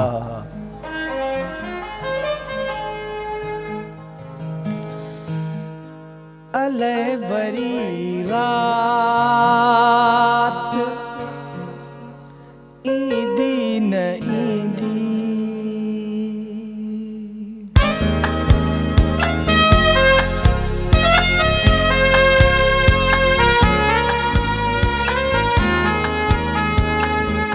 अलाए वरी रात ईंदी न ईंदी, अलाए वरी रात ईंदी न ईंदी.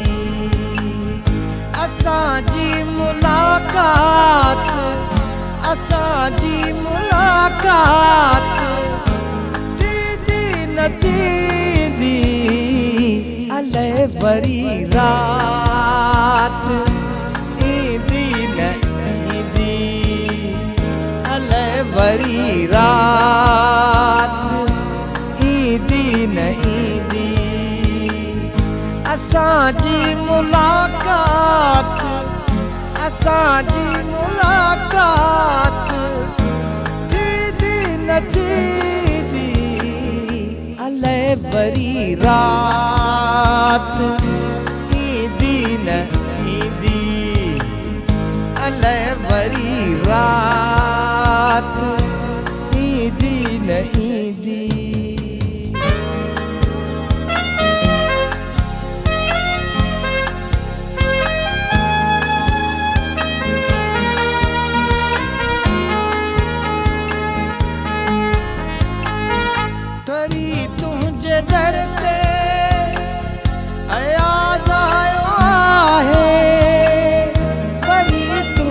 दर ते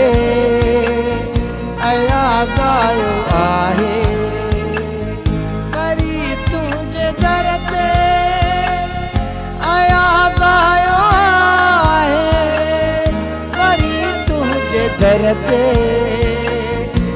याद आयो आहे संदसि अख ॿी का न चाट चुमंदी संदसि अख ॿी का न चाट चुमंदी असांजी मुलाक़ात असांजी मुलाक़ात ईंदी न थींदी अलाए वरी रात ईंदी न ईंदी अलाए वरी रात ईंदी न ईंदी।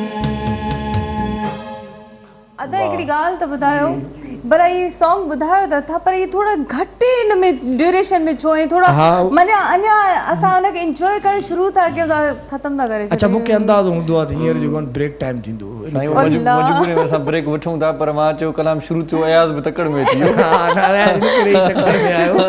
वियो टाइम ड्यूरेशन जी ख़बर हूंदी आहे न साईं माशाल्लाह माशाल्लाह तव्हां सुठी सोच रखो था नंढी साई वठूं था पाण आयो नंढी साई जो मक़सदु जी मैं मज़ेदार कचेरी लेती अदा खे ॾाढो तंग कंदा था रहूं पिया असां सो केॾा रवनि जो ॾिसंदा रहो सलाम सिंध मुझे सिंध के सलाम सलाम सिंध मुझे सिंध के सलाम सलाम सिंध मुझे सिंध के सलाम सलाम सिंध मुझे सिंध के सलाम सलाम सिंध जी welcome back after commercial break ऐं मोटी आयासीं नंढी साईअ खां पोइ उस्ताद जे आवाज़ में उस्ताद मरमनाद जे आवाज़ में सुठो कलाम बि ॿुधोसीं वरी बि तव्हांखे आख़िरी लम्हा जॾहिं बचंदा प्रोग्राम जा तव्हांखे सुठो कलाम ॿियो ॿुधाईंदासीं बिल्कुलु सो असां सां गॾु इंतख़ाब आलम सूरी साहिब असां सां गॾु आहे ख़ासि तौर ते प्रॉपर्टी जे हवाले सां बि घणी ॼाण रखे थो तमामु घणी ॼाण रखे थो इन हवाले सां बि कचहरी कयूं था फौज़ी आबासी नौशरो फिरोज़ मां पहिरियां असांखे कॉल कई आहे उनखे शामिल करे वठूं जी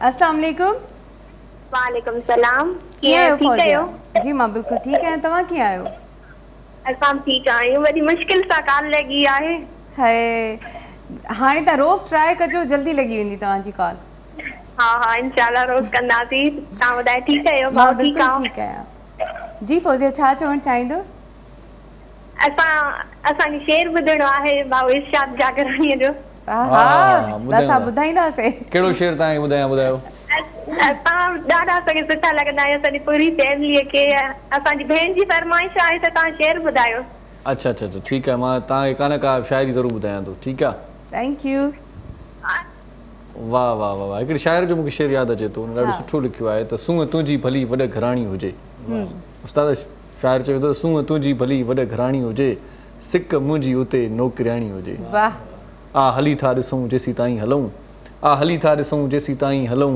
वक़्त खां छो अॻे मोकिलाणी हुजे सूंहं तुंहिंजी भले वॾ घराणी हुजे सिक मुंहिंजी उते नौकिराणी हुजे शाइरी जो हिकिड़ो ख़ूबसूरत प्रोग्राम सुभाणे मथां शाइर बि अचनि था ख़बर पई आहे त सुभाणे हिकिड़ो सुठो हिकिड़ो माहौल जोड़ींदासीं बिल्कुलु कचहरी कंदासीं सुभाणे शाइरीअ ते कंदासीं कचहरी मां बि कोशिशि कंदमि ॿ टे शेर जेके न यादि करे अचां हा हा हा पोइ थोरो मां बि इन थी वञा हिन तरह सुभाणे प्रोग्राम तव्हां ॾिसिजो हुन में थोरी वधीक शाइरी तव्हांखे ॿुधाईंदासीं अच्छा सूरी साहब कोई 15-20 लाख अगर जेब में हो तो कोई प्लाट श्लाट मिल सकता है कहाँ पर मिल सकता है मतलब महंगाई इतनी बढ़ गई है आजकल करोड़ों की बात हो रही है भाई करोड़ की कोई वैल्यू नहीं रही बात ये कि कराची के अंदर तो कोई इम्कान कोई है ही नहीं यहाँ पे कम से कम 70-80 लाख रुपए का प्लॉट हो गया है 120 गज का ठीक है ना 15-20 लाख वाले बंदे जो है ना ऐसे ही घुमाते रहे ना इस वक्त जो बेहतर जगह है इस वक्त मलिर का जो इलाका है मेमन गोट अच्छा मेमन गोट में जो सोसाइटीज बन रही है वो कम कीमत की है अच्छा वो आपको जो है 5-7 लाख 8 लाख 10 लाख की वो भी 5 साल की किस्तों में मिल रही है लेकिन उसमें बड़ी अहम बात है आप मेरी वीडियो से प्रॉपर्टी अपडेट्स में आके देख लें आज ही मैंने एक लोड की कि प्रॉपर्टी की ज़मीनों का अक़साम क्या होती है लोगों को पता ही नहीं है मिसाल के तौर पर सर्वे ज़मीन अगर है तो सही है बोर्ड ऑफ रेवेन्यू सिर्फ सर्वे ज़मीन पर ही परमिशन देता है 2012 में पाबंदी लगी है तमाम किस्म की 99 भी नहीं हो रही है सिर्फ सर्वे ज़मीन जो है वो सही है सर्वे ज़मीन की पहचान बहर मेरी वीडियो में मौजूद है वो आप देख सकते हैं تو باقی یہ ہے کہ KMC کی زمین اس خطرات میں ہے, گولڈ آباد کی جو آفیشیل نہ ہو وہ خطرات میں ہیں, وہ گر جائیں گی, ٹھیک ہے نا. اسی طرح 30 سالہ زمین ختم ہو چکی ہے, ٹھیک ہے نا. ناکلا زمین وہ زمین ہوتی ہے جو کہ گورنمنٹ کی ہوتی ہے, وہاں پہ لوگ بیٹھ جاتے ہیں پیسہ دے کر اور بعد میں بیچارے الاٹیز پھنستے ہیں. صرف سروے زمین ہی جگہ ہیں وہ صحیح ہوتی ہیں سروے زمین, تو وہاں پر وہ دیکھا جا سکتا ہے, اس کا طریقہ کار ہم بتا سکتے ہیں کہ کیا, ابھی تو ٹائم نہیں ہے کہ کیا پہچان ہے ان ڈاکومنٹس کی نا. تو سروے زمین پہ کوئی سروے زمین بھائی یہ ہوتی ہے کہ سپریم کورٹ بھی کینسل نہیں کر سکتا, گورنمنٹ آف پاکستان بھی اس کو لے ہی نہیں سکتی بغیر کسی اچھے معاوضے کے, تو اتنی مضبوط زمین ہوتی ہے. تو یہ زمین مل جائے گی آپ کو میمن گوڈ پہ. کچھ سوسائٹیز ہیں, ساری نہیں, وائلیشنز بھی کر رہی ہیں. مثال کے طور پہ 10% جو ہے 10 ایکڑ ان کی زمین ہوتی ہے, 100 ایکڑ پہ وہ ناجائز کام کر رہے ہوتے ہیں, 50 ایکڑ پہ جو کہ بعد میں پھنستے ہیں, لاٹھیز پھنستے ہیں. تو اس کی تمیز ہونی چاہیے. یہاں سستا مل جائے گا اس وقت. دوسری یہ ہے کہ آپ ہائی ویز پہ چلے جائیں, تو ہائی ویز پہ جو ریئل سوسائٹیز ہیں وہ معمار کی جانب چلے جائیں. ہاں, معمار کی بھی اسکیم 45 میں کچھ کم مل جائیں گی. کچھ جگہوں پہ ہے ابھی بھی 10 لاکھ تو نہیں, 20-25 لاکھ کی قریب پلاٹس مل جاتے ہیں جو کہ ریئل ہے اور جو کہ سمجھے کہ جس پہ بھروسہ کیا جا سکتا ہے. ہائی ویز پہ آپ آگے چلے جائیں, وہاں پہ چوکڑی سروے کہلاتی ہے, وہاں پہ زمینیں ہیں. کمانڈر سٹی ہے, یہ ایک متوسط اور غریب لوگوں پتہ نہیں کب آباد ہوگی کمانڈر سٹی میں. کمانڈر سٹی تو آباد ہے, 300 فیملیز وہاں رہ رہی ہیں. تو مجھے ان کا جذبہ اچھا لگتا ہے, اس لیے میں ذکر کر رہا ہوں. لینا دینا کچھ نہیں, لیکن مجھے اچھا لگا ان کا جذبہ, بہت کم کاسٹ پہ وہ. تو اس طرح کے ہیں چیزیں جہاں پہ مطلب کم قیمت پہ جو ہے نا وہ سروے زمین پہ اگر لے تو اس میں کوئی پرابلم کسی طرح کی نہیں ہے. As a advisor I can help any time, ٹھیک ہے نا. ہمارے اس پہ آپ آئیں گے تو آپ کو پتہ بھی چل سکتے ہیں. تھوڑا سا میں اس میں آپ کو اضافہ کر دوں, بات ہماری چلی تھی نا اس پہ گرانے کے اوپر. سر وہ ایک کالر ساتھ ہیں, تو شام بشیر خاص کے لیے صاحب گڈا ہے. السلام علیکم. سر وعلیکم السلام. سائیں خوش آئے ہو, طبیعت ٹھیک ہے؟ اللہ جائے سر وہ جو گھر واسی دلی وہ جو گھر بھلو آ آہا سلام کا تو سجو سر بھلو آ. واہ واہ. یورپ کے بنگلن کا مکھے لکھ بھیرا آہا مولا سندھ موجی جو چھپر بھلو آ. واہ نہیں واہ. پتکو بھلو آ کواری بھلی آ چھپر بھلو آ. ربائی چون تھا ہسی آئے جنت. واہ واہ. ربائی چون تھا ہسی آئے جنت. واہ واہ. مگر سندھ جو ہر ایک منظر بھلو آ. واہ جو گھر وا سندھڑی موجو گھر بھلو آ. واہ واہ. یہ جو شہپر کی تعریف کیا تو ماں تھوڑی وٹ ڈیڻ جی کوشش پہ کئی. شہپر بھلو آ نہیں. ہاں شہپر وسا پران تھے انسان جو. سائیں واہ واہ واہ واہ. مزو اچی वियो. तव्हां इब्तिदाई कंदा आहियो, टाइम बि बचाईंदा आहियो, शाइरी ॿुधाए छॾींदा आहियो. बिल्कुलु बिल्कुलु. ॿियो कुझु न ॻाल्हायो सफ़ा. साईं साईं साईं साईं बसि अलाह ताईं साईं ख़ैर ख़ैर दुआऊं ॿुधायो करम हो पिया. साईं लख अदा सिंध वारनि खे मुंहिंजे धरतीअ जे त धनारनि खे आ सलाम अदा सिंध वारनि खे. मुंहिंजे पूरे सत खे बसी काटे सलाम अलाह ताईं ख़ुशि कयो. साईं लख थोरा ख़ासि करे आप ये कॉल कंदा कयो, असां सां पंहिंजे दिलि जी ॻाल्हि कंदा कयो. सो सूरी साहब आप बात थोड़ा शॉर्ट टाइम है तो थोड़ा शॉर्ट बताइए. शॉर्ट में कह देता हूँ. बात ये कि इस वक्त मैं ये कहना चाह रहा हूँ कि उन जगहों को बिल्कुल ख़त्म करना चाहिए जहाँ पानी का रुकावट बनती है, जहाँ पे रास्ते बंद होते हैं, जहाँ पे नाले हैं, उन जगहों पे बाकी को रेगुलाइज करना चाहिए. जिस तरह CDA को रेगुलाइज कर दिया गया, बाबा इमरान खान के घर को रेगुलाइज कर दिया गया, ठीक है ना, और जगहों को रेगुलाइज कर दिया जाए तो सिंध के अंदर क्यों नहीं रेगुलाइज किया जा रहा है? सिंध को रेगुलाइज कर देना चाहिए. अब ये है कि यहाँ पे अलादीन पार्क को ख़त्म कर दिया गया. KMC के एक अरसे से बैठे हुए थे ना, ठीक है, 25 साल की लीज थी, ये भी हमारा गलत था, लेकिन लोगों को होश नहीं था, ठीक है, उस वक्त नहीं था. अब चीज़ें सही की जा सकती हैं. और नासर टावर एक बनाया जाता है. हाँ, नासर टावर तमाम NOC दी गई, तमाम DC से लेकर जो है गवर्नमेंट से लेकर और क्या बोलते हैं एक SBCA तक के तमाम NOC दे दी गई. अब उसको गिराए जाने की तैयारी की जा रही है. तो ये तो मैंने अपने चैलेंज कर दिया था वीडियो में, नहीं जाएगा, इसलिए कि इसमें बड़े इन्वॉल्व हैं, इसमें अब कई ह्यूमन राइट्स के मसाइल आ जाते हैं. तो ये शायद ये नहीं गिराएगा, मेरा अपना चैलेंज है. लेकिन बहरहाल मुख्तसर ये कि इस वक्त जो है ना ये नाइंसाफ़ी की बुनियाद पे नहीं होना चाहिए. और जिस तरह और भी जगह आबादियों को रेगुलाइज कर दिया गया, इसको रेगुलाइज कर देना चाहिए. और लोगों को अगर बेरोजगार किया जा रहा है तो उसको मुतबादिल देना चाहिए. लोगों का घर तबाह किया जाए तो उसको मुतबादिल देना चाहिए, वरना नाइंसाफ़ी गलत है. इंतखाब आलम सूरी साहब बहुत शुक्रिया, आप हमारे प्रोग्राम तशरीफ़ लाए, बहुत अच्छा लगा आपसे बात करके. मोहरम साईं आख़िर में भी धमाकेदार हिकिड़ो सोली सिंधी में चवंदो दुएदार को कलाम ॿुधायो पाण मोकिलायो. जी बिल्कुलु. मां बसि एतिरो चवंदसि त पंहिंजो ख़्यालु रखो, पंहिंजे ॿारनि जो ख़्यालु रखो. जेका तव्हांजी नई जनरेशन आहे उन्हनि ॾे ध्यानु ॾियो ऐं दुआउनि में यादि रखो. असांखे बि रखो, असां बि तव्हांखे रखंदासीं. सो असीं हिन वक़्तु हिन में तव्हां खां मोकिलायूं था. हयाती बख़ैर, सिरनि ख़ैर हुजे. सुभाणे वरी असां तव्हां सां मिलंदासीं. जी लतीफ़ जी मिठी ॿोली पाण सदाईं गॾु. अला भाई.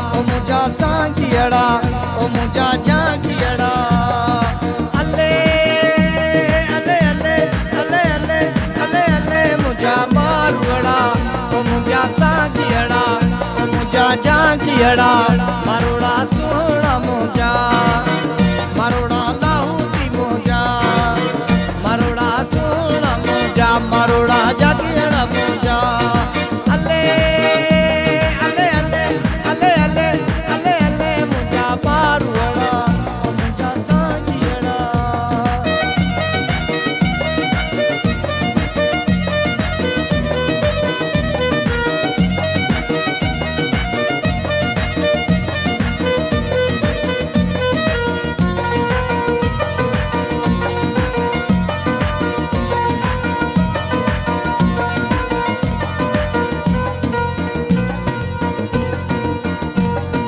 जोगी आया मुन सुञाता जोगी आया मुन सुञाता जोगी आया मुन सुञाता जोगी आया जादे याले केड़ा जोगिया पर आया रोना तो बोल जोगी आया मुन सुञाता जोगी आया मुन सुञाता जोगी आया मुन सुञाता जोगी आया मुन सुञाता अले अले मुंजा मारुड़ा मुंजा सांगियड़ा मारोड़ा मारोड़ा लाहौती मुंजा अले अले